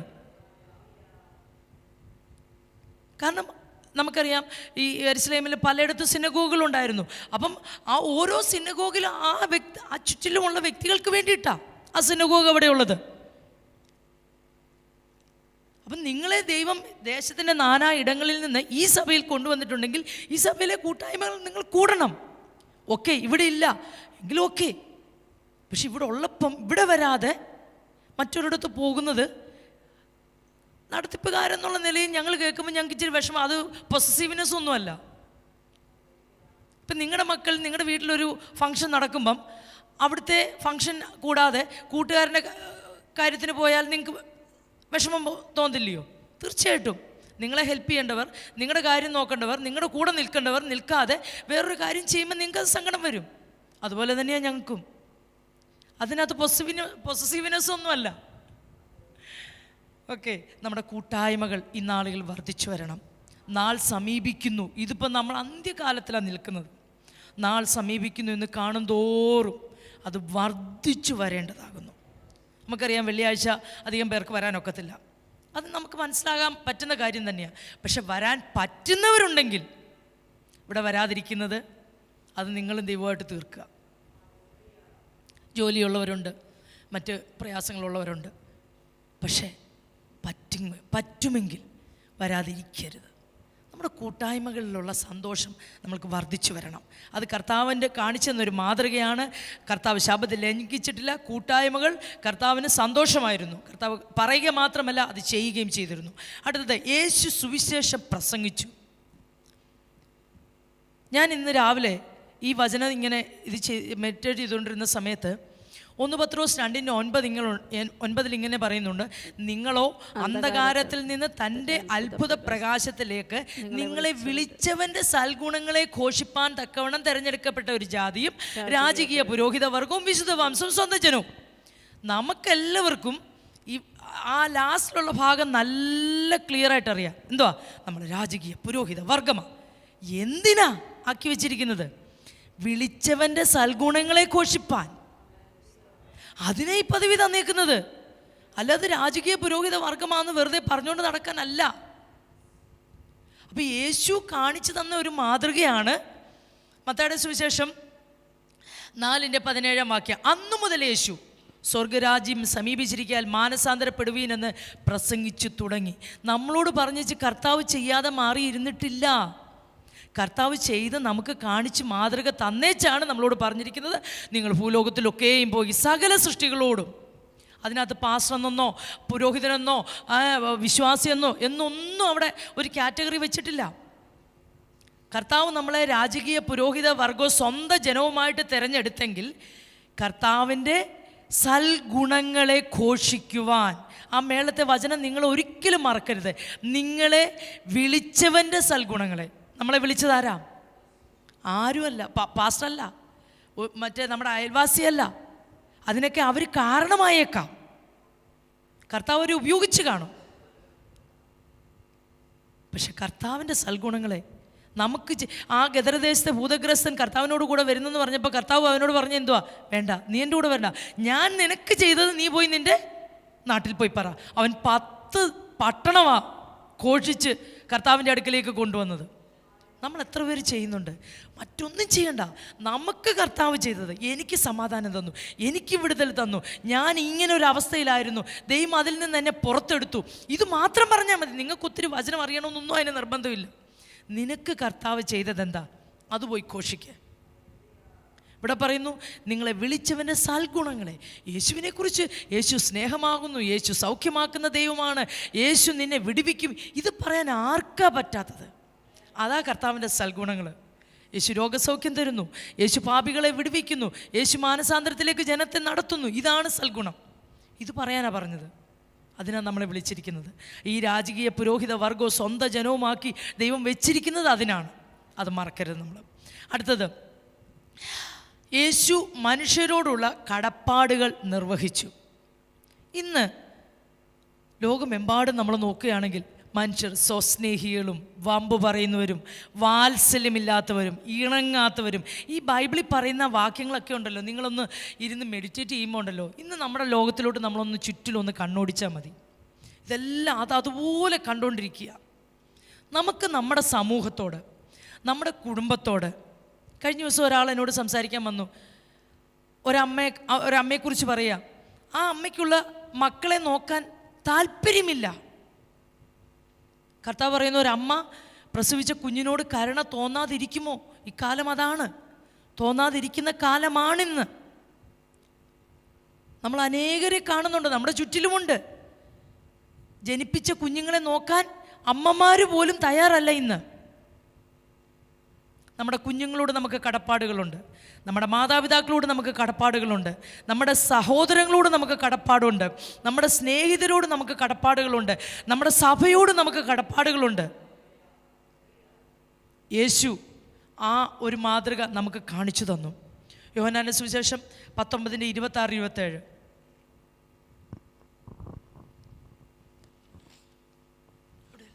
യേശു തൻ്റെ അമ്മയും താൻ സ്നേഹിച്ച ശിഷ്യനും നിൽക്കുന്നത് കണ്ടിട്ട്, സ്ത്രീയെ, ഇതാ നിന്റെ മകൻ എന്ന് അമ്മയോട് പറഞ്ഞു.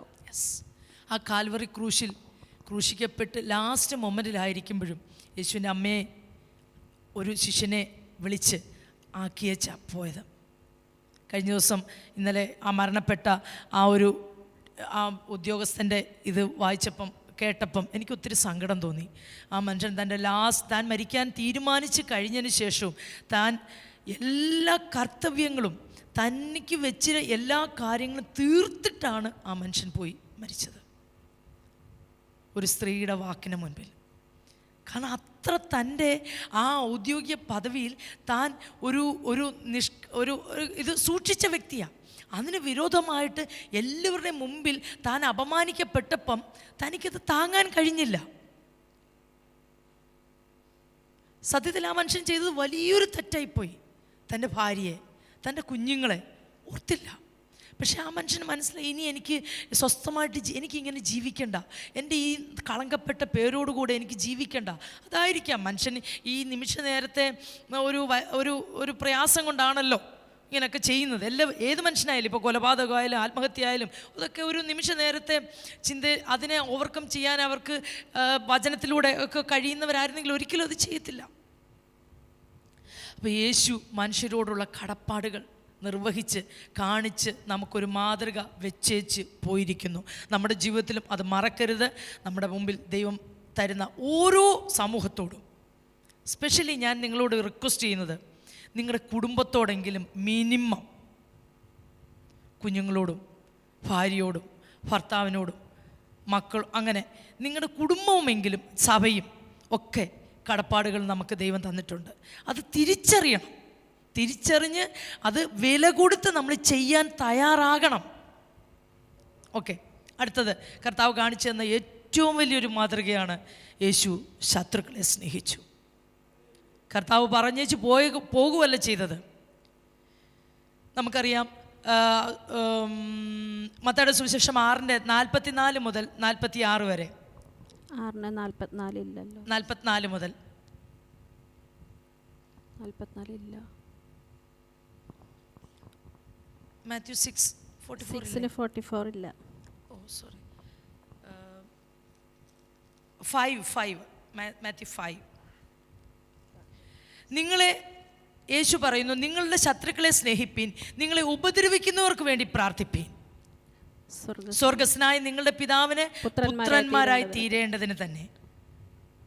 അവൻ ദുഷ്ടന്മാരുടെ മേലും നല്ലവരുടെ മേലും തൻ്റെ സൂര്യനെ ഉദിപ്പിക്കുകയും നീതിമാന്മാരുടെ മേലും നീതികെട്ടവരുടെ മേലും മഴ പെയ്യുകയും ചെയ്യുന്നുവല്ലോ. നിങ്ങളെ സ്നേഹിക്കുന്നവരെ സ്നേഹിച്ചാൽ നിങ്ങൾക്ക് എന്ത് പ്രതിഫലം? ചുങ്കക്കാരും അങ്ങനെ തന്നെ ചെയ്യുന്നില്ലയോ? സഹോദരന്മാരെ മാത്രം വന്ദനം ചെയ്താൽ നിങ്ങൾ എന്ത് വിശേഷം ചെയ്യുന്നു? ജാതികളും അങ്ങനെ തന്നെ ചെയ്യുന്നില്ലയോ? ആമേൻ. മതി. അപ്പം അവിടെ പറയുന്നുണ്ടോ, നമ്മൾ കർത്താവ് കാണിച്ചു തന്ന ഏറ്റവും വലിയൊരു മാതൃക. വേറെ ഈ ഭൂമിയിലുള്ള ഏത് മതവും നോക്കിയാൽ ഈ ഒരു മർമ്മം, ഈ ഒരു മാർഗം, അതുകൊണ്ടാണ് നമ്മൾ ഈ മതമല്ല എന്ന് പറയുന്നത്, ഇതൊരു മാർഗമാണ്. ശത്രുവിനെ സ്നേഹിക്കുക, ഒരു കരണം തടിക്കുന്നവന് മറുകരണം കാണിച്ചു കൊടുക്കുക എന്ന് ലോകത്തിലെ ഒരു നേതാവും ഒരു മത അധ്യക്ഷനും ദൈവവും പറഞ്ഞിട്ടില്ല. ഈ ലോകത്തിലെ നമ്മുടെ സ്വർഗീയ പിതാവിൻ്റെ, നമ്മുടെ അപ്പൻ്റെ ഒരു വ്യത്യാസം അതാ. ശത്രുവിനെ സ്നേഹിക്കുക. ശത്രുവിനെ കൊല്ലാനല്ല വന്നത്, ശത്രുവിനെ സ്നേഹിച്ച് കാണിച്ചു തരാനാണ് വന്നത്. മത്തായിയുടെ സുവിശേഷം ലൂക്കോസ് 23:34. എന്നാൽ യേശു, പിതാവേ, ഇവർ ചെയ്യുന്നത് ഇന്നതെന്ന് അറിയാകൊണ്ട് ഇവരോട് ക്ഷമിക്കണമേ എന്ന് പറഞ്ഞു. ആമേൻ. ആ കാൽവറി ക്രൂശിൽ തന്നെ അടിച്ച് ഉപദ്രവിച്ച് എന്തെല്ലാം ചെയ്തവരെ നോക്കി ലാസ്റ്റ് ആ വേദന കൊണ്ട് പൊളഞ്ഞു കിടക്കുമ്പോഴും, ഹേ ക്രിസ്തുവേ, നിന്നെ തല്ലിയത് ആരാ പറ എന്നൊക്കെ പറഞ്ഞ് മുഖത്ത് തുപ്പുമ്പോഴും, മുഖത്തെ മുടി പിടിച്ച് വലിക്കുമ്പോഴും, നമ്മൾ തലയിൽ ഒരു മുടി പിടിച്ച് വലിച്ചാൽ തന്നെ നമ്മൾ കിടന്ന് കാറും. മുഖത്തെ മുടി പിടിക്കാന്ന് പറഞ്ഞാൽ അത് നമുക്ക് സഹിക്കാൻ പറ്റുന്ന കാര്യമല്ല. അതും ഒരുമിച്ച് പിടിച്ചാൽ, ഒന്നോ രണ്ടോ പിന്നെയും കുഴപ്പമില്ല. അന്നേരവും കർത്താവ് ഇവർ ചെയ്യുന്നത് എന്താ ഇവർക്കറിയത്തില്ല, പിതാവേ ഇവരോട് ക്ഷമിക്കണമേ. നമ്മൾക്ക് എത്ര പേർക്ക് ഇത് സാധിക്കാറുണ്ട്? കർത്താവ് പറഞ്ഞേച്ചു പോകുകയല്ല ചെയ്തത്, ഈ മാതൃക കർത്താവ് നമുക്ക് കാണിച്ചു തന്നു. അടിച്ചുകൊണ്ടിരിക്കുന്നവർക്ക് വേണ്ടിയായി പ്രാർത്ഥിക്കുന്നത്, അന്നേരം തുപ്പുന്നവർക്ക് വേണ്ടിയായി പ്രാർത്ഥിക്കുന്നത്. നമ്മളെ ഒരു വാക്കിൽ വേദനിപ്പിച്ചവരെ വേറെ ഒന്നും ചെയ്തില്ല, അവർ പറഞ്ഞ ചില വാക്കുകൾ നമുക്ക് വേദനയായി, അവരോട് നമ്മൾ പ്രതികരിക്കുന്നത് എങ്ങനെയാണ്? അവരോട് നമ്മൾ ഇടപെടുന്നത് എങ്ങനെയാണ്? കർത്താവ് നമുക്ക് കാണിച്ചെന്ന മാതൃക കണ്ടോ? അടുത്തത് കർത്താവിൻ്റെ ക്ഷമ. അത്രയും ക്ഷമിക്കാനൊന്നും ഞാൻ പറയുന്നില്ല, കാരണം എനിക്കറിയത്തില്ല അത്രയും ഭൂമിയോളം എന്ന് വെച്ചാൽ ഒരു ബാലൻസും വെക്കാതെ, ഒരു തടയും വെക്കാതെ, ഒരു മെഷർമെൻറ്റും ഇല്ലാതെ ക്ഷമിക്കാൻ എനിക്കറിയത്തില്ല. ഞാനതാ പറഞ്ഞ ഈ കഴിഞ്ഞ ദിവസങ്ങളെല്ലാം ദൈവം എന്നോട് സംസാരിച്ചു കൊണ്ടിരുന്ന ഒരു ഭാഗമാണ് അത്. ഹൃദയപൂർവം. മത്തായിയുടെ സുവിശേഷം 18-ാം അധ്യായം 17-ാം വാക്യം. അവരെ കൂട്ടാക്കാഞ്ഞാൽ സഭയോട് അറിയിക്കുക. 18-ന്റെ 21, 22. അപ്പോൾ പത്രോസ് അവന്റെ അടുക്കൽ വന്ന്, കർത്താവേ, സഹോദരൻ എത്ര വട്ടം എന്നോട് പിഴച്ചാൽ ഞാൻ ക്ഷമിക്കണം? 7 വട്ടം മതിയോ എന്ന് ചോദിച്ചു. യേശു അവനോട്, 7 വട്ടമല്ല 70 വട്ടം എന്ന് ഞാൻ നിന്നോട് പറയുന്നു എന്ന് പറഞ്ഞു. എല്ലാവർക്കും അറിയാവുന്ന ഭാഗമാണ്, ഞാൻ അറിയാത്തൊന്നും അല്ല ഈ പറയുന്നത്. എങ്കിലും നമുക്ക് നമ്മുടെ കർത്താവിൻ്റെ മാതൃക ഈ നാടുകളിൽ ഒന്ന് പിന്തുടരുവാൻ. കർത്താവ് ചോദിച്ചു, എത്ര പ്രാവശ്യം എൻ്റെ സഹോദരനോട് ഞാൻ ക്ഷമിക്കണം? ഇപ്പോൾ ഒരു കാര്യത്തിന് തന്നെ 2 പ്രാവശ്യം നമ്മൾ ക്ഷമിക്കുമായിരിക്കും. 3 പ്രാവശ്യം, 4 പ്രാവശ്യം, 10 പ്രാവശ്യം നമ്മളെ കൊണ്ട് സാധിക്കുമോ? ഒരു കാര്യത്തിന് തന്നെ കർത്താവ് പറയും 7 പ്രാവശ്യമല്ല 70 പ്രാവശ്യം. നിന്നോട് എത്ര പ്രാവശ്യം അവൻ വന്ന് ക്ഷമ ചോദിക്കുന്നു, അത്രയും പ്രാവശ്യം ക്ഷമിച്ചേരെ. അതിന് ഞാൻ കണക്കൊന്നും വെക്കാൻ പറ്റത്തില്ല. ഒരു കാര്യത്തിന് തന്നെ എത്ര പ്രാവശ്യം തെറ്റ് ചെയ്തിട്ട് അവൻ നിന്നോട്, യോ തെറ്റുപറ്റിപ്പോയി, സോറി ക്ഷമിക്കണം. അതാ നമ്മളോട് പറഞ്ഞത്. നമുക്ക് 35-ാം വാക്യം കൂടെ. നിങ്ങൾ ഓരോരുത്തൻ സഹോദരനോട് ഹൃദയപൂർവ്വം ക്ഷമിക്കാഞ്ഞാൽ സ്വർഗസ്ഥനായ എൻ്റെ പിതാവ് അങ്ങനെ തന്നെ നിങ്ങളോടും ചെയ്യും. നമ്മളൊന്ന് ആലോചിച്ച് നോക്കിയേ, നമ്മളോട് ദൈവം അങ്ങനെ ചെയ്താൽ നമുക്ക് സ്വർഗരാജ്യം കിട്ടുമോ? ക്ഷമിക്കപ്പെടാത്ത പാപവുമായിട്ട് ആർക്കെങ്കിലും സ്വർഗത്തിൽ കയറാൻ പറ്റുമോ? എനിക്കറിയത്തില്ല. നിങ്ങളുടെ ബൈബിളിൽ അങ്ങനെ ഉണ്ടെങ്കിലും നിങ്ങൾ വിശ്വസിച്ചോ? ചില ദൈവം ക്ഷമിക്കാത്ത നമുക്കറിയാവുന്ന ഒരു തെറ്റ് നമ്മൾ ദൈവത്തോട് ഏറ്റുപറഞ്ഞ് ഉപേക്ഷിക്കുന്നില്ല. ഏറ്റുപറഞ്ഞാൽ മാത്രം പോരാ, ഉപേക്ഷിക്കുന്നില്ല. അങ്ങനെയുള്ളൊരു തെറ്റുമായിട്ട് നമുക്ക് സ്വർഗത്തിൽ കയറാൻ പറ്റുമോ? ഞാൻ വിശ്വസിക്കുന്നില്ല. കർത്താവ് പത്രോസിന്റെ ലേഖനത്തിൽ പറയുന്നു, ഞാൻ വിശുദ്ധനാകിയാൽ നിങ്ങളും വിശുദ്ധരായിരിപ്പീൻ. വിശുദ്ധി ഉള്ളിടത്ത് പാപം നിൽക്കത്തില്ല.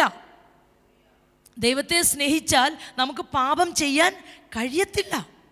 ദൈവത്തെ സ്നേഹിച്ചാൽ മതി, വേറെ ഒന്നും നിങ്ങൾ ചെയ്യണ്ട. ഈ കൽപ്പനയൊന്നും അനുസരിച്ചാൽ മതി. എന്നെ സ്നേഹിക്കുന്നവൻ എൻ്റെ കൽപ്പനകളെ പ്രമാണിക്കും. പാപം ചെയ്യാതിരിക്കാൻ നിങ്ങൾ കഷ്ടപ്പെടുകയൊന്നും വേണ്ട. അതാ ഇന്നത്തെ സമൂഹത്തിന് പറ്റിപ്പോയ തെറ്റ്. പാപം ചെയ്യാതിരിക്കാൻ അങ്ങ് സ്ട്രഗിൾ ചെയ്യുക. ദൈവത്തിൻ്റെ കൽപ്പന അനുസരിക്കുമ്പോൾ ഓട്ടോമാറ്റിക്കായിട്ട് നമ്മൾ പാപം ചെയ്യാതിരിക്കും. ഓക്കെ, എന്നെ ചിന്തിപ്പിച്ചത് യേശുവിനെ തള്ളിപ്പറഞ്ഞ വ്യക്തി ആരാ? പത്രോസ്. കർത്താവ് പറഞ്ഞു, നീ 3 വട്ടം എന്നെ തള്ളിപ്പറയും. യേശുവിന് മുമ്പിൽ തന്നെ അവൻ 3 പ്രാവശ്യം തള്ളിപ്പറഞ്ഞു. യേശു ഉയർത്തെഴുന്നേറ്റു മരിച്ചു എന്ന് കേട്ട് കഴിഞ്ഞപ്പം യേശു എന്തോ ചെയ്തു? പത്രോസ് മറ്റുള്ളവരെയും വിളിച്ചുകൊണ്ട് ആ പഴയ പണിക്ക് പോയി, പിന്മാറിപ്പോയി. ഇങ്ങനെ പോയ ഒരു വ്യക്തിയുടെ പുറകെ നമ്മൾ പോകും. പക്ഷേ യേശു പോയി. യോഹന്നാന്റെ സുവിശേഷം 18:17. വാതിൽ കാക്കുന്ന ബാല്യക്കാരത്തി പത്രോസിനോട്, നീയും ഈ മനുഷ്യന്റെ ശിഷ്യന്മാരിൽ ഒരുവനോ എന്ന് ചോദിച്ചു. അല്ല എന്നവൻ പറഞ്ഞു. 25. ശീമോൻ പത്രോസ് തീ കാഞ്ഞുമ്പോൾ, നീയും അവന്റെ ശിഷ്യന്മാരിൽ ഒരുത്തനല്ലയോ എന്ന് ചിലർ അവനോട് ചോദിച്ചു. അല്ല എന്നവൻ മറുത്തു പറഞ്ഞു. 27. പത്രോസ് പിന്നെയും മറുത്തു പറഞ്ഞു. ഉടനെ കോഴി കൂകി. 3 പ്രാവശ്യം തള്ളി പറഞ്ഞു. യോഹന്നാൻ 21:3. ശീമോൻ പത്രോസ് അവരോട്, ഞാൻ മീൻ പിടിപ്പാൻ പോകുന്നു എന്ന് പറഞ്ഞു. 5-ാം വാക്യം. യേശു അവരോട്, കുഞ്ഞുങ്ങളെ കൂട്ടുവാൻ വല്ലതുമുണ്ടോ എന്ന് ചോദിച്ചു. കണ്ടോ, പിന്മാറിപ്പോയി. അപ്പം യേശു പിന്നെയും അവരുടെ അടുത്ത് അങ്ങോട്ട് ചെല്ലുക. ശിഷ്യന്മാർ യേശുവിൻ്റെ അടുക്കലൂടെയല്ല വരുന്നത്. അവിടെ ചെന്ന്, കുഞ്ഞുങ്ങളെ കൂട്ടാൻ, ആ വിളി കണ്ടോ? കുഞ്ഞുങ്ങളെ കൂട്ടാൻ വല്ലതുമുണ്ടോ? അതിൻ്റെ 9-ാം വാക്യം. കരയ്ക്കിറങ്ങിയപ്പോൾ അവർ തീക്കനലും അതിന്മേൽ മീൻ വെച്ചിരിക്കുന്നതും അപ്പവും കണ്ടു. എന്നെ ചിന്തിപ്പിച്ച് എന്തോന്നറിയാവോ? ഇത്രയും പിന്മാറിപ്പോയിട്ടും തള്ളിപ്പറഞ്ഞിട്ടും അവരുടെ ഫിസിക്കൽ നീഡിന് വേണ്ടി കർത്താവിൻ്റെ ആ ശുഷ്കാന്തി കണ്ടോ?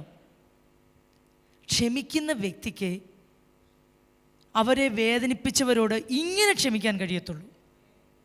ക്ഷമിച്ച വ്യക്തിക്ക്. ഇപ്പം നമ്മളൊരു വ്യക്തിയോട് ക്ഷമിച്ചു എന്ന് വാഗൊണ്ട് പറഞ്ഞിട്ട് ഒരു കാര്യമുണ്ടെന്ന് ഞാൻ വിശ്വസിക്കുന്നില്ല. നമ്മുടെ പ്രവൃത്തി അത് വെളിവാക്കും. നമ്മളൊരു വ്യക്തിയോട് ക്ഷമിച്ചാൽ നമ്മുടെ പ്രവൃത്തി അതിനെ വെളിവാക്കും. യേശു പത്രോസിനോട് ക്ഷമിച്ചത് കൊണ്ടാണ് പത്രോസിന് ആഹാരവുമായിട്ട് യേശു അവിടെ കാത്തു നിന്നത്. നമ്മൾ സ്നേഹിച്ച, നമ്മൾ വളർത്തിയെടുത്ത, നമ്മൾ കൂടെ കൊണ്ട് നടന്ന ഒരു വ്യക്തി, ഈ മനുഷ്യനെ ഞങ്ങൾ അറിയത്ത പോലും ഇല്ല എന്ന് നമ്മൾ കേൾക്കല്ല. വേറൊരാൾ പറഞ്ഞു, ഇന്നടത്ത് വെച്ച് പറയുന്നത് കേട്ടു, ഓ പെട്രാ സഭയിലെ പാസ്റ്റർ ഒരിക്കലും ഞാൻ കണ്ടിട്ട് പോലും ഇല്ല. നമ്മൾ സ്നാനപ്പെടുത്തിയ ഒരു വ്യക്തി അങ്ങനെ പറഞ്ഞു എന്ന് കേട്ടാൽ നമുക്കുണ്ടാകുന്ന ആ മുറിവ്, നമ്മൾ പിന്നെ പോവുമോ ആ വ്യക്തിയുടെ അടുത്തോട്ട്? ഇല്ല. പക്ഷേ യേശു പോയിന്ന് മാത്രമല്ല, അവർ രാത്രി മുഴുവൻ അധ്വാനിച്ച് ഒന്നും കിട്ടിയില്ല എന്നറിഞ്ഞപ്പോൾ ഇന്നടത്ത് പോയി വല വീശ് എന്ന് പറഞ്ഞ് അവരെ അയച്ചേച്ച് അവർ കയറി വരുമ്പോഴത്തേക്ക് അവർക്കുള്ള ആഹാരം വെച്ച് അവിടെ കാത്തിരിക്കുക. അതുകൊണ്ടാണ് കർത്താവ് പറഞ്ഞത്, നിൻ്റെ ശത്രുവിന് വിശക്കുന്നുവെങ്കിൽ തിന്മാൻ കൊടുക്കുക, ദാഹിക്കുന്നുവെങ്കിൽ കുടിപ്പാൻ കൊടുക്കുക. ഇത് പറഞ്ഞേച്ച് കർത്താവ് പോവല്ല ചെയ്തത്, ആ മാതൃക കാണിച്ച് തന്നേച്ചാ പോയത്. അപ്പം ആ അപ്പൻ്റെ മക്കളാണ് നമ്മൾ, നമുക്കും കഴിയും. അതാ ഞാൻ പറഞ്ഞു വരുന്നത്. അപ്പൻ്റെ സ്വഭാവം നമ്മളിലുണ്ട്. പക്ഷെ ഇത് നമ്മളൊന്ന് എടുത്ത് ഉപയോഗിച്ചാൽ മാത്രം മതി, നമുക്ക് കഴിയും. അപ്പം നമ്മുടെ ഈ ഈഗോ, ഞാൻ എന്ന ഭാവം, ഇതൊക്കെ ഒന്ന് പോകേണ്ടി വരും. അതാ പ്രശ്നം. നമ്മളത് വിടത്തില്ല. ഞാൻ അവളുടെ മുമ്പിൽ താഴാനോ, ഞാൻ അവൻ്റെ മുമ്പിൽ താഴാനോ, ഒരിക്കലുമില്ല. അവനാരാ, ഞാൻ അവനേക്കാൾ. അതാ നമ്മുടെ പ്രശ്നം. യേശുവിനേക്കാൾ ആരെങ്കിലും ഇവിടെ ഇരിക്കുന്ന വലിയവരാരെങ്കിലും ഉണ്ട്? നമ്മൾ ആരെങ്കിലും യേശുവിനേക്കാൾ വലിയവരാണോ? സ്വർഗത്തിൽ സകല മഹിമയിലും ജീവിച്ച കർത്താവ് ഭൂമിയിൽ വന്ന് അവർക്ക് വേണ്ടി മരിച്ചു ഉയർത്തെഴുന്നേറ്റിട്ട് പോലും അവർ യേശുവിനെ കളഞ്ഞു പോയി. അവരെ തിരക്കി വീണ്ടും യേശു ചെല്ലുക. നമുക്ക് കാണിച്ചെന്ന് എത്ര വലിയ മാതൃകയാണ്. ആ ക്ഷമയുടെ ആ അറ്റം അതിനപ്പുറം ക്ഷമിക്കാൻ യേശുവിന് പറ്റത്തില്ല. അവർ വന്നപ്പോഴത്തേക്ക് അവർക്ക് വേണ്ടി ആഹാരം വെച്ച് കാത്ത് അവിടെ ഇരിക്കുക. അതിൻ്റെ 12-ാം വാക്യം, യേശു അവരോട് വന്ന് പ്രാതൽ കഴിച്ചുകൊള്ളുവിൻ എന്ന് പറഞ്ഞു. 13. കർത്താവാകുന്നു എന്ന് അറിഞ്ഞിട്ട് ശിഷ്യന്മാരിൽ ഒരുത്തനും നീ ആരെന്ന് അവനോട് ചോദിപ്പാൻ തുനിഞ്ഞില്ല. യേശു വന്ന് അപ്പം എടുത്ത് അവർക്ക് കൊടുത്തു. മീനും അങ്ങനെ തന്നെ. ആമേൻ. എന്നെ അത് ഭയങ്കരമായിട്ട് ഇന്ന് രാവിലെ ചിന്തിപ്പിച്ചു. കർത്താവ് ഇത്രയും ദ്രോഹം ചെയ്തിട്ടും കർത്താവിന് എങ്ങനെ പത്രോസിനോട് ഇങ്ങനെ ക്ഷമിക്കാൻ കഴിഞ്ഞു? കർത്താവ് നമുക്കൊരു മാതൃക കാണിച്ച് തന്നേച്ചു പോയിരിക്കുന്നു, പറഞ്ഞേച്ചു പോവല്ല. നമുക്കും അത് കഴിയും. അടുത്തത്, യേശു അധികാരത്തോട് വിശ്വസ്തത കാണിച്ചു. തൻ്റെ മേലാക്കിയിരിക്കുന്ന അധികാരങ്ങളോട് യേശു ഭൂമിയിലായിരുന്നപ്പം വിശ്വസ്തത ഉണ്ടായിരുന്നു. ലൂക്കോസ് 20:21-25. അവർ അവനോട്, ഗുരു, നീ നേർ പറഞ്ഞ് ഉപദേശിക്കുകയും മുഖപക്ഷം നോക്കാതെ ദൈവത്തിൻ്റെ വഴി യഥാർത്ഥമായി പഠിപ്പിക്കുകയും ചെയ്യുന്നു എന്ന് ഞങ്ങൾ അറിയുന്നു. 25. എന്നാൽ കൈസർക്കുള്ളത് കൈസർക്കും ദൈവത്തിനുള്ളത് ദൈവത്തിനും കൊടുപ്പിൻ എന്ന് അവൻ അവരോട് പറഞ്ഞു. ഈ ഭൂമിയിലായിരിക്കുമ്പം നമ്മുടെ മുകളിൽ ദൈവം പലരെയും വെച്ചിട്ടുണ്ട്. കുടുംബത്തിലായിരിക്കുമ്പോൾ മാതാപിതാക്കൾ, സ്കൂളിൽ ചെല്ലുമ്പോൾ ടീച്ചേഴ്സ്, ജോലിസ്ഥലത്ത് ചെല്ലുമ്പം നമ്മുടെ ബോസുമാർ, സഭയിൽ വരുമ്പം നമ്മുടെ ആത്മീക അധികാരങ്ങൾ, അങ്ങനെ എല്ലായിടത്തും നമ്മളൊരു ദേശത്ത് പാർക്കുമ്പം നമ്മുടെ അധികാരസ്ഥർ ഒക്കെ ഉണ്ട്. ആ രാജ്യത്തിൻ്റെ നിയമം, ആ ദേശത്തിൻ്റെ നിയമം, ആ കുടുംബത്തിൻ്റെ നിയമം, ഇതൊക്കെ പാലിക്കുവാൻ നമ്മൾ ബാധ്യസ്ഥരാണ്. യേശു അതിൽ മാതൃക നമുക്ക് കാണിച്ചു തന്നിച്ചു പോയിരിക്കുന്നു. കർത്താവിൻ്റെ അടുക്കൽ ചെന്ന് അവർ ചോദിച്ചപ്പോൾ കർത്താവ് പറഞ്ഞെന്തുവാ? ദൈവത്തിനുള്ളത് ദൈവത്തിനും കൈസർക്കുള്ളത് കൈസർക്കും. ഈ ലോകത്തിലേക്ക് ഞാൻ വന്നത് ദൈവമായിട്ടാണെങ്കിലും അല്ലെങ്കിൽ ദൈവമാണെങ്കിലും ഈ ലോകത്തിൽ ഞാൻ ഉണ്ടെങ്കിൽ ഈ ലോകത്തിൻ്റെ അധികാരത്തിന് ഞാൻ കീഴ്പ്പെട്ടിരിക്കണം. അത് ഞാൻ ചെയ്യണം. അത് കർത്താവ് നമുക്ക് കാണിച്ചു തന്നൊരു മാതൃകയാണ്. മത്തായിയുടെ സുവിശേഷം 17:27. എങ്കിലും നാം അവർക്ക് ഇടർച്ച വരുത്താതിരിക്കേണ്ടതിന് നീ കടലിലേക്ക് ചെന്ന് ചൂണ്ടലിട്ട് ആദ്യം കിട്ടുന്ന മീനിനെ എടുക്കുക. അതിൻ്റെ വായി തുറക്കുമ്പോൾ ഒരു ചതുർദ്രഹ്മ പണം കാണും. അതെടുത്ത് എനിക്കും നിനക്കും വേണ്ടി കൊടുക്കുക എന്ന് പറഞ്ഞു. കർത്താവ് ടാക്സ് കൊടുത്തു. അത് ആ രാജ്യത്തിൻ്റെ ഒരു നിയമമായിരുന്നു. യേശു പത്രോസിൻ്റെ അടുക്കൽ വന്ന് ചോദിച്ചു, നിൻ്റെ ഗുരു എന്തോ ടാക്സ് കൊടുക്കുന്നില്ലേ? അപ്പം പത്രോസ് പറഞ്ഞു, കൊടുക്കുന്നുണ്ട്. അവൻ നോക്കിയപ്പോൾ അവൻ്റെ കയ്യിൽ ഒന്നുമില്ല. കർത്താവേ, നമുക്ക് ടാക്സ് കൊടുക്കണ്ടേ? നമ്മുടെ കയ്യിൽ ഇല്ല. ആ സാരമില്ല, നീ വിഷമിക്കണ്ട, ഇന്ന വഴി നീ ചെയ് എന്ന് പറഞ്ഞു. യേശുവിനും പത്രോസിനും വേണ്ടി ആ പണം ടാക്സ് കൊടുത്തു. അപ്പോൾ ഒരു രാജ്യത്ത് നമ്മളായിരിക്കുമ്പം നമ്മുടെ മേൽ ദൈവമാക്കിയിരിക്കുന്ന ഓരോ അധികാരത്തിന്മേലും നമ്മൾ വിശ്വസ്തത പുലർത്തണം. കർത്താവ് ആ ഒരു മാതൃക നമുക്ക് കാണിച്ച് തന്നേച്ച് പോയിരിക്കുന്നു. ദൈവമല്ലേ, യേശുവിന് കൊടുത്തില്ലെങ്കിലും കുഴപ്പമുണ്ടോ? കർത്താവിൻ്റെ ഇത് മുഴുവനും. പക്ഷെ ഭൂമിയിലായിരിക്കുമ്പം ദൈവം നമ്മളെ ആക്കിയിരിക്കുന്നിടത്ത് ദൈവിക അധികാരങ്ങളോട് ദൈവം നമ്മൾ വിശ്വസ്തരാകണം. ദൈവം ആ മാതൃക വെച്ചു പോയിരിക്കുന്നു. അടുത്തത്, യേശു പ്രാർത്ഥിച്ചു. നമ്മൾ ഒത്തിരി കേൾക്കുന്ന കാര്യമാണ്. യേശു അതിലും മാതൃക നമുക്ക് കാണിച്ച് തന്നേച്ചു പോയിരിക്കുന്നു. മത്തായിയുടെ സുവിശേഷം 6:5 മുതൽ 15 വരെ നിങ്ങൾ വായിച്ചാൽ മതി. ഒറ്റയ്ക്ക് നിങ്ങൾ പ്രാർത്ഥിക്കുമ്പോൾ ഒറ്റയ്ക്ക് പ്രാർത്ഥിക്കുന്നതിനെക്കുറിച്ച് പറഞ്ഞിട്ടുണ്ട്, ഒരുമിച്ച് പ്രാർത്ഥിക്കുന്നതിനെക്കുറിച്ച് പറഞ്ഞിട്ടുണ്ട്. കർത്താവ് ഇതെല്ലാം മാതൃക. ശിഷ്യന്മാരുമായിട്ട് ഒരുമിച്ചിരുന്ന് പ്രാർത്ഥിക്കാൻ പോയി, ഒറ്റയ്ക്കിരുന്ന് പ്രാർത്ഥിക്കുമായിരുന്നു. ഇതൊക്കെ മാതൃക കർത്താവ് കാണിച്ചു തന്നിട്ടുണ്ട്. കർത്താവ് പറഞ്ഞ് 6:5 മാത്രം ഒന്ന് വായിക്കാം. നിങ്ങൾ പ്രാർത്ഥിക്കുമ്പോൾ കപടഭക്തിക്കാരെ പോലെ ആകരുത്. നിങ്ങൾ പ്രാർത്ഥിക്കുമ്പോൾ, പ്രാർത്ഥന കർത്താവിൻ്റെ ഒരു കൽപ്പനയാണ്. ആ കൽപ്പന തന്നേച്ചു പോകുമല്ല ദൈവം ചെയ്തത്. തനിക്ക് ഈ മാർക്കോസ് 3:20 ഇങ്ങനെ പറയുന്നില്ല, അവർക്ക് ഭക്ഷിപ്പാൻ പോലും സമയമില്ലായിരുന്നു. മിനിസ്ട്രിയുടെ തിരക്ക് കാരണം ഭക്ഷിക്കാൻ പോലും സമയമില്ലാതിരുന്ന സമയത്തും കർത്താവ് പ്രാർത്ഥിക്കുമായിരുന്നു. കർത്താവ് ശിഷ്യന്മാരെ ഒറ്റയ്ക്ക് പടകിൽ പറഞ്ഞയച്ചിട്ട് പ്രാർത്ഥിപ്പാൻ ഒറ്റയ്ക്ക് മലമേൽ കയറിപ്പോയി. നമ്മുടെ ജീവിതത്തിൽ എത്ര തിരക്കാണെങ്കിലും പ്രാർത്ഥനയ്ക്കുള്ള സമയം മാത്രം നമ്മൾ കവരരുത്. ഇന്ന് നമുക്ക് പറ്റുന്ന ഒരു കുഴപ്പം, പ്രാർത്ഥനയ്ക്കുള്ള സമയം മാത്രം നമ്മൾ എടുക്കും, ബാക്കിയെല്ലാം നമുക്ക് നടക്കും. ഞാൻ പറഞ്ഞത് മനസ്സിലായോ? ക്ലിയർ ആയോ? എന്നുവെച്ചാൽ പ്രാർത്ഥനയുടെ സമയം മാത്രം നമുക്കില്ല, ബാക്കി എല്ലാത്തിനും നമുക്ക് സമയമുണ്ട്. മൊബൈലിരിക്കാൻ സമയമുണ്ട്, ടൂർ പോകാൻ സമയമുണ്ട്, എന്തെല്ലാം കാര്യങ്ങൾ നമുക്ക് ചെയ്യണോ അതിനെല്ലാം നമുക്ക് സമയമുണ്ട്. പ്രാർത്ഥിക്കാൻ മാത്രം നമുക്ക് സമയമില്ല. പക്ഷെ കർത്താവ് അങ്ങനെയല്ലായിരുന്നു. കർത്താവ് കാണിച്ചു തന്ന മാതൃക കൂടെയാണ്. ലൂക്കോസിന്റെ സുവിശേഷം 18:1 മുതൽ നമുക്കറിയാം, യേശു പറഞ്ഞു, മടുത്തു പോകാതെ എപ്പോഴും പ്രാർത്ഥിക്കണം. അത് കൽപ്പനയാ. പൗലോസ് എത്ര പെടുത്ത് പറയുന്നു, ഇടവിടാതെ പ്രാർത്ഥിപ്പീൻ, ഇടവിടാതെ സ്തോത്രം ചെയ്യുവീൻ. ആ ദൈവ സാന്നിധ്യത്തിൽ എപ്പോഴും നമ്മളായിരിക്കണം. അത് ദൈവം ആഗ്രഹിക്കുന്നു. നമ്മളോട് കർത്താവ് പറഞ്ഞിരിക്കുന്നു. മാർക്കോസ് 1:35 മാത്രം ഞാൻ പറയുന്നു. അതികാലത്ത് ഇരുട്ടോടെ അവൻ പുറപ്പെട്ട് നിർജ്ജന സ്ഥലത്ത് ചെന്ന് പ്രാർത്ഥിച്ചു. കർത്താവ് നമുക്ക് നല്ല മാതൃക വെച്ചു പോയിരിക്കുന്നു. പ്രാർത്ഥനാ ജീവിതം നമ്മുടെ ജീവിതത്തിൽ എപ്പോഴും വർദ്ധിച്ചു വരട്ടെ.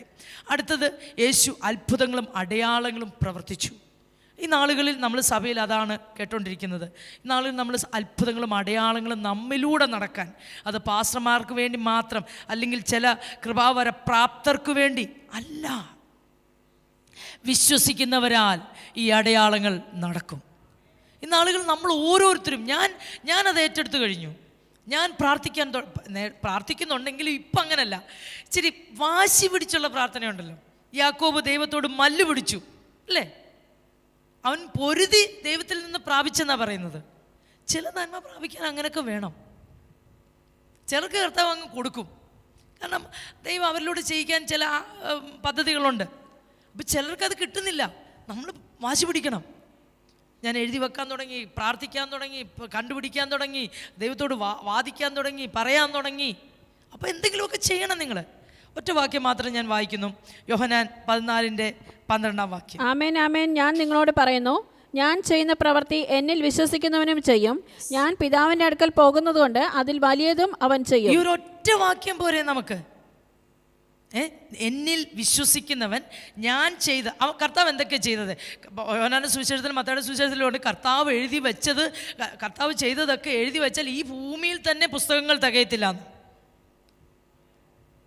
അപ്പം മരിച്ചവരെ ഉയർപ്പിച്ചു, കുരുടരെ കാണുമാറാക്കി, ചെകിടരെ കേൾക്കുമാറാക്കി, കുഷ്ഠരോഗികളെ സൗഖ്യമാക്കി, ഭൂതങ്ങളോട് കൽപ്പിച്ചപ്പോൾ അത് വിട്ടുപോയി. ഇതെല്ലാം നമുക്കും ചെയ്യാൻ കഴിയും, വിശ്വാസം മാത്രം. പക്ഷെ വിശ്വാസത്തിന് പ്രവൃത്തിയുണ്ട്. നമുക്കതാ ഇഷ്ടമില്ലാത്തത്. പ്രാർത്ഥന ഒരു പ്രവൃത്തിയാണ്, വിശുദ്ധ ജീവിതം ഒരു പ്രവൃത്തിയാണ്, കാത്തിരിക്കുന്നത് ഒരു പ്രവൃത്തിയാണ്, വിശ്വാസത്തോട് പോയി പ്രാർത്ഥിക്കുന്നത് ഒരു പ്രവൃത്തിയാണ്. ഇതൊന്നും ചെയ്യത്തില്ല. കർത്താവ് നമ്മളെ ഉദ്യമിപ്പിച്ച് അങ്ങ് കൊണ്ടുപോയി അങ്ങ് നടത്തിത്തരണം, നടക്കത്തില്ല. കർത്താവ് നമ്മളോട് പറഞ്ഞിട്ടുണ്ട്. ഞാൻ പറയുന്നത്, പത്രോസ് നടന്നു പോകുമ്പം നിഴൽ തട്ടി, അവൻ നടന്നു പോകുമ്പം അവനെ നിഴൽ വീഴാൻ വേണ്ടി വീതികളിൽ കൊണ്ടുവന്ന ആളുകളെ കിടത്തുമായിരുന്നു. നമുക്കത് വിശ്വസിച്ചുകൂടെ? എഴുതി വെച്ചിട്ടുണ്ടെങ്കിൽ അത് എനിക്കുള്ളതാ. നമ്മൾ വിശ്വസിക്കുക, പ്രാർത്ഥിക്കുക. തീർച്ചയായിട്ടും നമ്മളിൽ ഓരോരുത്തരിലൂടെയും നിങ്ങളൊന്ന് നമ്മളോട് നെഞ്ചോട് കൈ ചേർത്ത്, ഞാൻ കർത്താവിൽ വിശ്വസിക്കുന്നത് കൊണ്ട് കർത്താവ് ചെയ്തതിൽ വലിയ പ്രവൃത്തി എന്നിലൂടെ. ഈ വാക്യം ഒന്ന് വായിച്ചേ. കർത്താവ് എന്നോട് പറയുന്നു, ഞാൻ ചെയ്ത പ്രവൃത്തികൾ എന്നിൽ വിശ്വസിക്കുന്നവന് ചെയ്യും. അത് വെറുതെ ആമേൻ പറഞ്ഞു വിടരുത്, പിടിക്കണം. ഒരു ദിവസം നിങ്ങൾക്ക് എത്ര പ്രാവശ്യം ഈ വചനം പറയാൻ പറ്റുന്നു? പറ. ഇല്ല, എനിക്ക് തരാതെ വിടത്തില്ല. ഒരു കൊച്ചു കുഞ്ഞു മിഠായിക്കോ മറ്റു കാര്യത്തിനോ കിടന്ന് വഴക്കുണ്ടാക്കുന്നല്ലോ, വഴക്കുണ്ടാക്ക്. നമ്മൾ നല്ല കാര്യത്തിനല്ലേ വഴക്കുണ്ടാക്കുന്നത്. പക്ഷേ കർത്താവ് പറഞ്ഞു ഒരു കാര്യം കൂടെ ഞാനിപ്പോൾ ചേർത്ത് പ്രാർത്ഥിക്കുന്നുണ്ട്. കാരണം ഇന്ന് പലയിടത്തും അത് കാണാത്തത് കൊണ്ട്. സൗജന്യമായി ലഭിച്ചു, സൗജന്യമായി കൊടുപ്പീൻ. ഞാൻ പറഞ്ഞു, കർത്താവേ, എനിക്ക് സൗജന്യമായി കിട്ടിയാൽ ഞാൻ സൗജന്യമായി കൊടുക്കും. ഈ ദിവസങ്ങളിൽ നമ്മളതൊരു വാശി പിടിക്കണം. കാരണം കാലം അതിന് അന്ത്യത്തിലെത്തി. ഇനി നമ്മുടെ ചുറ്റിലുള്ള ചിലരെങ്കിലും രക്ഷ പ്രാപിക്കണം. അതിന് അത്ഭുതം അടയാളവും കാരണമാകണമെങ്കിൽ അതാകട്ടെ. നമുക്ക് ഈ വിശ്വാസം കിട്ടി, ദൈവത്തിൻ്റെ കൃപ. അവർക്ക് അത്ഭുതം കണ്ടാലേ വിശ്വസിക്കത്തുള്ളൂ. നമ്മൾ പ്രാർത്ഥിക്കുക, നമ്മളിലൂടെ അത്ഭുതങ്ങൾ നടക്കട്ടെ. അടുത്തത്, യേശു പിതാവിൻ്റെ ഹിതമെല്ലാം നിറവേറ്റി. അതാ ഞാൻ പറഞ്ഞ പാസ്റ്റർ ഡാനി ആ പാട്ട് പാടിയപ്പോൾ എനിക്ക് ഒത്തിരി സന്തോഷം തോന്നി. അതിനകത്തുണ്ട് ലാസ്റ്റ് അടവി തരിക്കുൾ ആ പാട്ട് പാടിയ സമയത്ത് കണ്ടോ, യോഹന്നാൻ 19:30, ജോൺ 19:30. യേശു പുളിച്ച വീഞ്ഞ് കുടിച്ച ശേഷം നിവൃത്തിയായി എന്ന് പറഞ്ഞു തല ചായ്ച്ച് ആത്മാവിനെ ഏൽപ്പിച്ചു കൊടുത്തു. ഈ ഭൂമിയിലേക്ക് താൻ വന്ന എല്ലാ ദൗത്യങ്ങളും യേശു പൂർത്തീകരിച്ചിട്ട് കർത്താവിനോട്, പിതാവിനോട് പറയുകയാണ്, അപ്പാ അങ്ങനെ അയച്ച എല്ലാ പ്രവൃത്തിയും ഞാൻ തികച്ചു, ഞാൻ അങ്ങയുടെ സന്നിധിയിലോട്ട് വരുക. നമ്മുടെ ജീവിതത്തിലും നമ്മുടെ ജീവിത അന്ത്യത്തിൽ ഇത് നമുക്ക് പറയാൻ കഴിയും. പാസ്റ്റർ എപ്പോഴും പറയുന്നൊരു കാര്യമാണ്. നമ്മളെ ഓരോരുത്തരെയും എഫെസ്യ ലേഖനം 1:18 പറയുന്നുണ്ട്, അവൻ്റെ വിളിയാലുള്ള ആശ. നമ്മൾ ആരും വിചാരിക്കല്ലേ നമ്മളെ ഒരു ആശയമില്ലാതെ ചില പാസ്റ്റർമാർക്ക് വേണ്ടി മാത്രമാണ് സുവിശേഷം വരെ വെച്ചേക്കുന്നത്, അത്ഭുതങ്ങളും അടയാളങ്ങളും വെച്ചേക്കുന്നത്, അല്ലെ മറ്റുള്ളവരോട് സുവിശേഷം പറയുന്നത് വെച്ചേക്കുന്നത്. അങ്ങനല്ല. ദൈവത്തിന് നമ്മൾ ഓരോരുത്തരെ കുറിച്ചും ദൈവത്തിൻ്റെ ആശയമുണ്ട്, പിതാവിൻ്റെ ഹിതമുണ്ട്. അത് തികച്ചു വേണം നമുക്ക് ഈ ഭൂമിയിൽ നിന്ന് മാറ്റപ്പെടാൻ. അതിനുവേണ്ടി നമ്മൾ പ്രാർത്ഥിക്കുക മാത്രമല്ല, പ്രവർത്തിക്കണം, ഇറങ്ങണം. ചിലത് കാണാൻ തുടങ്ങണം, ചിലത് കേൾക്കാൻ തുടങ്ങണം. പൗലോസ് പറയുന്നൊരു വാക്കുണ്ട്, ഞാൻ നല്ല പോർ പൊരുതി, ഓട്ടം തികച്ചു, വിശ്വാസം കാത്തു, ഇനി എനിക്ക് നീതിയുടെ കിരീടം. ഇവിടെ ഇരിക്കുന്ന എത്ര പേർക്ക് പറയാൻ ആ പ്രാഗൽഭ്യമുണ്ട്? യേശു കർത്താവ്, നമ്മൾ പറയും യേശു ദൈവമല്ലേ? യേശു ദൈവമായി, ഭൂമിയിൽ ദൈവമായിട്ടല്ല ജീവിച്ചത്, മനുഷ്യനായി തന്നെയാണ് ജീവിച്ചത്. അതുകൊണ്ടാണ് ഞാൻ കർത്താവിൻ്റെ മാതൃക എടുത്തത്. പൗലോസ് അത് പറഞ്ഞില്ലേ, ഞാൻ എൻ്റെ ഓട്ടം തികച്ചു, വിശ്വാസം കാത്തു, നല്ല പോർ പൊരുതി, ഇനി എനിക്ക് നീതിയുടെ കിരീടം. നമുക്കത് പറയാൻ പ്രാഗൽഭ്യമുണ്ടോ ദൈവസന്നിധിയിൽ? ജെറമ്യാ 1:5 ഇങ്ങനെ പറയുന്നു, നിന്നെ ഉദരത്തിൽ ഉരുവാക്കിയതിന് മുൻപേ ഞാൻ നിന്നെ അറിഞ്ഞു, നീ ഗർഭപാത്രത്തിൽ നിന്ന് പുറത്തു വരുന്നതിന് മുൻപേ ഞാൻ നിന്നെ വിശുദ്ധീകരിച്ചു, ജാതികൾക്ക് പ്രവാചകനായി നിയമിച്ചിരിക്കുന്നു. ഇവിടെ ഇരിക്കുന്ന നിങ്ങൾ ആർക്കും പറയാൻ കഴിയത്തില്ല, നമ്മൾ ആർക്കും, ഞാൻ ഉൾപ്പെടെ ആർക്കും പറയാൻ കഴിയത്തില്ല, ദൈവത്തിന് എന്നെ കൊണ്ട് ഒരു പ്രയോജനവുമില്ല. നമ്മളെ നോക്കി കർത്താവ് ദുഃഖിക്കുന്ന ഒരൊറ്റ കാര്യമേ ഉള്ളൂ, ഞാൻ അവളെ വിളിച്ചിട്ട്, ഞാൻ അവളോട് ഇത് പറഞ്ഞിട്ട് ഇതൊരു കേൾക്കുന്നില്ലല്ലോ, അവർ മനസ്സിലാക്കുന്നില്ലല്ലോ. എടാ, ഞാൻ കഴിഞ്ഞ ദിവസം ചിന്തിക്കുകയായിരുന്നു, ചേട്ടാ ചർച്ചിലുള്ള വിശ്വാസികളുടെ ആവശ്യങ്ങൾ പ്രാർത്ഥിച്ച് തീർന്നിട്ട് വേണ്ടേ ദേശത്തിന് വേണ്ടി പ്രാർത്ഥിക്കാൻ? നമ്മളിപ്പോഴും നിൽക്കുക, നമ്മുടെ രോഗം മാറണം, നമ്മുടെ കടബാധ്യത മാറണം, നമ്മുടെ അത് മാറണം, ഇത് മാറണം. ദേശത്തിന് വേണ്ടി ആര് പ്രാർത്ഥിക്കും? ഈ യേശുവിനെ ദേശത്ത് കൊടുക്കുവാൻ ആര് പോകും? നമ്മുടെ വിഷയങ്ങൾ മാറുന്നില്ല, നമ്മുടെ വിഷയം മാറും. ആദ്യം ദൈവത്തിൻ്റെ വേല തികയ്ക്കാൻ നമ്മളെ ഏൽപ്പിക്കുമ്പം ബാക്കി അതോടുകൂടെ ഇതെല്ലാം കർത്താവ് പറഞ്ഞ ഒരു മാറ്റവും വരുത്തില്ല. കർത്താവ് ജോൺ ദ ബാപ്റ്റിസ്റ്റ് കർത്താവിന് വഴിയൊരുക്കാൻ വന്ന ആളാ, അത് മാത്രമായിരുന്നു ദൗത്യം. അത് തികച്ചു. മാനസാന്തര സ്നാനത്തിലേക്ക് ചിലരെ നയിച്ചു. ആ സ്നാനം കർത്താവിനും ബാക്കി ചിലർക്കും കൊടുത്തു. ശിരച്ഛേദം ചെയ്യപ്പെട്ടു. പക്ഷെ അതുപോലെ നമ്മൾ ഓരോരുത്തരെ കുറിച്ചും ദൈവത്തിൻ്റെ പദ്ധതികളുണ്ട്. ഫിലിപ്പിയർ 2:8 വേഷത്തിൽ മനുഷ്യനായി വിളങ്ങി തന്നെത്താൻ താഴ്ത്തി മരണത്തോളം, ക്രൂശിലെ മരണത്തോളം തന്നെ അനുസരണമുള്ളവനായി തീർന്നു. ആമേൻ. മനുഷ്യ സാദൃശ്യത്തിലായി തന്നെത്താൻ ഒഴിച്ചു, വേഷത്തിൽ മനുഷ്യനായി തന്നെത്താൻ താഴ്ത്തി. നമ്മുടെ മുമ്പിൽ കർത്താവ് കാണിച്ചു തന്നൊരു മാതൃകയത്. പിതാവിൻ്റെ ഹിതം നിറവേറ്റുവാൻ യേശുവിന് ഇതെല്ലാം ചെയ്യേണ്ടി വന്നു. മനുഷ്യ സാദൃശ്യത്തിലായി, ദൈവമായിരുന്നവൻ മനുഷ്യ സാദൃശ്യത്തിലായി തന്നെത്താൻ ഒഴിച്ചു. തനിക്കുണ്ടായിരുന്ന പദവികൾ, നന്മകൾ ഇതെല്ലാം വേണ്ടാന്ന് വെച്ചു. വേഷത്തിൽ മനുഷ്യനായി വിളങ്ങി തന്നെത്താൻ താഴ്ത്തി മരണത്തോളം, ക്രൂശിലെ മരണത്തോളം അനുസരണമുള്ളവനായി. ഈ പിതാവിൻ്റെ ഹിതം നിറവേറ്റുവാൻ നമ്മുടെ ചില ഇഷ്ടങ്ങൾ, നമ്മുടെ ചില സന്തോഷങ്ങൾ, നമ്മുടെ ചില കംഫർട്ട് സോണുകൾ ഒക്കെ മാറ്റി വെക്കേണ്ടി വരും. നമ്മളതിന് തയ്യാറായാൽ കർത്താവിൻ്റെ ഇഷ്ടം ചെയ്യാൻ. എനിക്ക് നല്ല പ്രാഗൽഭ്യമുണ്ട്. എനിക്ക് ഇന്നുവരെ, ഈ നിമിഷം വരെ കർത്താവെ അമേരിക്കയിൽ പോയി താമസിക്കാൻ പറ്റാത്തതിൽ സങ്കടം ഒരു നിമിഷം പോലും എനിക്ക് തോന്നിയിട്ടില്ല. ഒരു നിമിഷം പോലും. ഒരിക്കൽ എൻ്റെ ഒരു കസിൻ സിസ്റ്റർ എന്നോട് പറഞ്ഞു, വിൽസി നീ എന്തൊരു ഭോഷയാണ്, ഇത്രയും ഒരു അവസരം കിട്ടിയിട്ട് അത് ഉപയോഗിക്കാതിരുന്നത്. എനിക്ക് ഈ ഭൂമിയിലെ അമേരിക്ക അല്ല വേണ്ടത്, എനിക്ക് സ്വർഗത്തിലെ അമേരിക്കയാണ് വേണ്ടത്. എൻ്റെ അപ്പൻ്റെ സന്നിധി ചെല്ലുമ്പം നന്ന്, നല്ലവനും വിശ്വസിയ ദാസിയെ എന്നുള്ള ആ വിളിയാണ് എനിക്ക് കേൾക്കേണ്ടത്. അതിനുവേണ്ടിയാണ് ഞാൻ ആഗ്രഹിക്കുന്നത്. ഞാൻ കഴിഞ്ഞ ദിവസം ആരോടോ സംസാരിച്ചപ്പോൾ പറഞ്ഞു, എൻ്റെ ഫസ്റ്റ് കർത്താവ് മാത്രമാണ്. അത് ഞാൻ വെറുതെ വാക്ക് പറയുകയല്ല, എൻ്റെ ജീവിതത്തിൽ ഞാൻ മാക്സിമം അത് പകർത്താൻ ശ്രമിച്ചുകൊണ്ടിരിക്കുക. അവിടെ ചെല്ലുമ്പോഴേ അറിയത്തുള്ളൂ ഇതൊക്കെ എത്രത്തോളം ചെയ്തു എന്നുള്ളത്. കാരണം കണക്ക് പുസ്തകം അവിടെയാണല്ലോ. നമ്മൾ ഓരോരുത്തരും അപ്പൻ്റെ സന്നിധിയിൽ കയറി ചെല്ലുമ്പം അടുത്തത് ഒത്തിരി കാര്യങ്ങൾ ഇനിയുണ്ട് കർത്താവ് ചെയ്ത്. കർത്താവ് ദരിദ്രരെ സഹായിച്ചു. യോഹന്നാൻ 13:29 അത് പറയുന്നുണ്ട്. അത് നമുക്ക് അറിയാം. കർത്താവ് ഒത്തിരി മാതൃക കാണിച്ചു തന്നിട്ടുണ്ട്. എങ്കിലും മെയിനായിട്ടുള്ള ചില കാര്യങ്ങളാണ് ഞാൻ പറഞ്ഞത്. അടുത്തത് ഏറ്റവും ലാസ്റ്റ്, കർത്താവ് ഇന്നും നമുക്ക് വേണ്ടി പിതാവിൻ്റെ സന്നിധിയിൽ മധ്യസ്ഥത അണച്ചുകൊണ്ടിരിക്കുന്നു. ലൂക്കോസ് 22:31-32, ലൂക്ക് 22:31-32. ശിമോനെ ശിമോനെ, സാത്താൻ നിങ്ങളെ കോതമ്പ് പോലെ പാറ്റേണ്ടതിനെ കൽപ്പന ചോദിച്ചു. ഞാനോ നിന്റെ വിശ്വാസം പൊയ്പോകാതിരിപ്പാൻ നിനക്ക് വേണ്ടി അപേക്ഷിച്ചു. എന്നാൽ നീ ഒരു സമയം തിരിഞ്ഞു വന്ന ശേഷം നിന്റെ സഹോദരന്മാരെ ഉറപ്പിച്ചുകൊള്ളുക. ഈ ഭൂമിയിലായിരുന്നപ്പോഴും കർത്താവ് കൂടെ നടന്ന ശിഷ്യന്മാർക്ക് വേണ്ടി മധ്യസ്ഥ അണയ്ക്കുമായിരുന്നു. കർത്താവ് നമ്മളോട് പറഞ്ഞു, നിങ്ങൾ മറ്റുള്ളവർക്ക് വേണ്ടി പ്രാർത്ഥിപ്പീൻ, ഇടവിടാതെ പ്രാർത്ഥിപ്പീൻ. ഇടവിടാതെ നമ്മുടെ കാര്യങ്ങൾക്ക് എന്തോ പ്രാർത്ഥിക്കാനുള്ളത്, പക്ഷേ ഇടവിടാതെ പ്രാർത്ഥിക്കാൻ ഒത്തിരി വിഷയങ്ങൾ നമ്മുടെ ചുറ്റിലുമുണ്ട്. കർത്താവ് നമുക്ക് മാതൃക കാണിച്ചു തന്നു. കൂടെ നടക്കുന്ന പത്രോസിന് ഇപ്പം സഭയിൽ ചിലർ ആത്മീയമായി ക്ഷീണിച്ചിരിക്കുന്നു, നിങ്ങളത് ഏറ്റെടുക്കണം. അവർക്ക് വേണ്ടി നിങ്ങൾ മധ്യസ്ഥ അണയ്ക്കണം. ചിലർ ദൈവത്തോട് അടുക്കുന്നില്ല, ചിലർ ഒറ്റയ്ക്ക് വിശ്വാസി വന്നിരിക്കുന്നു.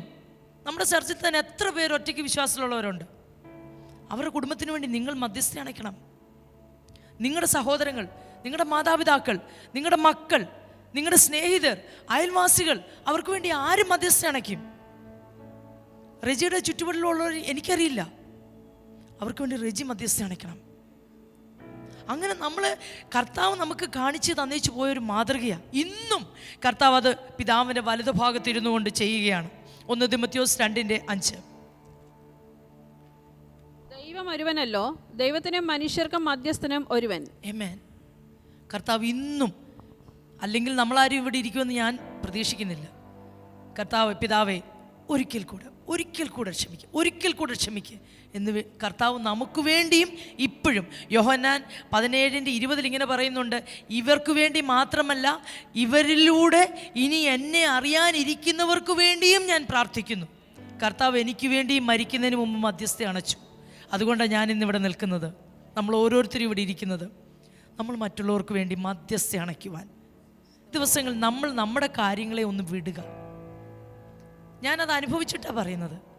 നമ്മുടെ കാര്യങ്ങൾ മാത്രം പിടിച്ചോണ്ടിരുന്നതുകൊണ്ടല്ലോ ടെൻഷൻ, ദേഷ്യം, പരാതി കൂടി വരത്തേ ഉള്ളൂ. നിങ്ങളുടെ ഒരു കാര്യവും നിങ്ങൾ ആഗ്രഹിക്കുന്ന പോലെ മാറുമെന്ന് ഞാൻ ഗ്യാരണ്ടി തരത്തില്ല. ഒരു കാര്യം ഗ്യാരണ്ടി തരാം, നിങ്ങൾ കർത്താവ് ആഗ്രഹിക്കുന്നത് പോലെ നിങ്ങളുടെ പ്രയോറിറ്റി ഒന്ന് മാറ്റിയാൽ നിങ്ങൾ ഒരു പരാതിയും പറയണ്ട, ഒരു ദേഷ്യവും വരണ്ട, ഒരു സങ്കടവും ആരോടും പറയണ്ട, കർത്താവിനോട് പോലും പറയേണ്ട ആവശ്യമില്ല. നിങ്ങളുടെ കാര്യങ്ങളെ കർത്താവ് നടത്തി തരും. മുൻപേ ദൈവത്തിൻ്റെ രാജ്യവും നീതിയും അന്വേഷിപ്പീൻ, അതോടുകൂടെ മറ്റുള്ളവർക്ക് വേണ്ടി ഒന്ന് മധ്യസ്ഥ അണയ്ക്കുവാൻ, കർത്താവ് നമ്മളോട് പറഞ്ഞിരിക്കുന്ന കാര്യങ്ങൾ ഒന്ന് ഏറ്റെടുത്ത് ചെയ്യുവാൻ, കർത്താവിൻ്റെ ഹിതമൊന്ന് നിറവേറ്റുവാൻ കർത്താവ് കാണിച്ചു തന്ന ഓരോ മാതൃകകൾ ഞാൻ ഇന്ന് പറഞ്ഞത് മാത്രമല്ല. നിങ്ങൾ ഇനി ബൈബിൾ വായിക്കുമ്പോൾ ഒത്തിരി കാര്യങ്ങൾ കാണാൻ കഴിയും. കർത്താവിൻ്റെ സുവിശേഷം പ്രസംഗിപ്പാൻ, ദരിദ്രരോട് സുവിശേഷം അറിയിക്കുവാൻ, അത്ഭുതങ്ങൾ, അടയാളങ്ങൾ നമ്മളിലൂടെ നടക്കുവാൻ, ഈ ഓരോ കാര്യങ്ങളും നമ്മൾ ദൈവസന്നിധിയിൽ ഏൽപ്പിച്ചാൽ, ആഗ്രഹിച്ചാൽ, നമ്മൾ ചെയ്യുവാൻ തയ്യാറായാൽ, കർത്താവ് നമുക്ക് കാണിച്ചു തന്ന മാതൃക നമ്മൾ പിൻപറ്റുമെങ്കിൽ ദൈവത്തിന് നമ്മളെ കൊണ്ട് വലിയ കാര്യങ്ങൾ ചെയ്യുവാൻ കഴിയും. ഈ വചനങ്ങളാൽ ദൈവം നമ്മളെ അനുഗ്രഹിക്കുമാറാകട്ടെ.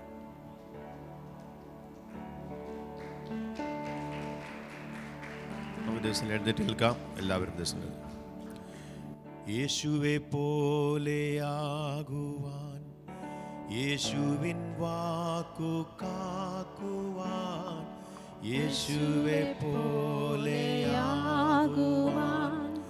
യേശുവിൻ വാക്കു കാക്കുവാൻ, യേശുവെ നോക്കി ജീവിപ്പാൻ, ഇവയെ കാംക്ഷിക്കുന്നു ഞാൻ. യേശുവെ പോക്കി ജീവിപ്പാൻ, ഇവയെ കാംക്ഷിക്കുന്നു ഞാൻ. ഉറപ്പിക്കെന്നെ എന്നാഥാ, നിറയ്ക്കായി എന്നെ ശുദ്ധാത്മാ. ഉറപ്പിക്കെന്നെ എന്നാഥാ, നിറയ്ക്കായി എന്നെ ശുദ്ധാത്മാ. ക്രിസ്തൻ മഹത്വത്താലെ ഞാൻ മുറ്റും നിറഞ്ഞു ശോഭിപ്പാൻ. ക്രിസ്തൻ മഹത്വത്താലെ ഞാൻ മുറ്റും നിറഞ്ഞു ശോഭിപ്പാൻ. ശൈശവപ്രായ വീഴ്ചകൾ, മോശയാലുള്ള താഴ്ചകൾ, ശൈശവപ്രായ വീഴ്ചകൾ, മോശയാലുള്ള താഴ്ചകൾ നീക്കുകയെല്ലാം നായക. ഏകുക നിൻ സമ്പൂർണത, നീക്കുകയെല്ലാം നായക. ഏകുക നിൻ സമ്പൂർണത. ഉറപ്പിക്കെന്നെ എന്നാഥാ, നിറയ്ക്കായി എന്നെ ശുദ്ധാത്മാ. ഉറപ്പിക്കെന്ന എന്നാഥാ, നിറയ്ക്കായി എന്നെ ശുദ്ധാത്മാ. ക്രിസ്തൻ മഹത്വത്താലെ ഞാൻ മുറ്റും നിറഞ്ഞു ശോഭിപ്പാൻ. ക്രിസ്തൻ മഹത്വത്താലെ ഞാൻ മുറ്റും നിറഞ്ഞു ശോഭിപ്പാൻ. പ്രാർത്ഥനയാലെപ്പോഴും ഞാൻ ജാഗരിച്ചു പോരാടുവാൻ. പ്രാർത്ഥനയാലെപ്പോഴും ഞാൻ ജാഗരിച്ചു പോരാടുവാൻ. നിന്റെ സഹായം നൽകുക എൻ്റെ മഹാപുരോഹിത. നിന്റെ സഹായം നൽകുക എൻ്റെ മഹാപുരോഹിത.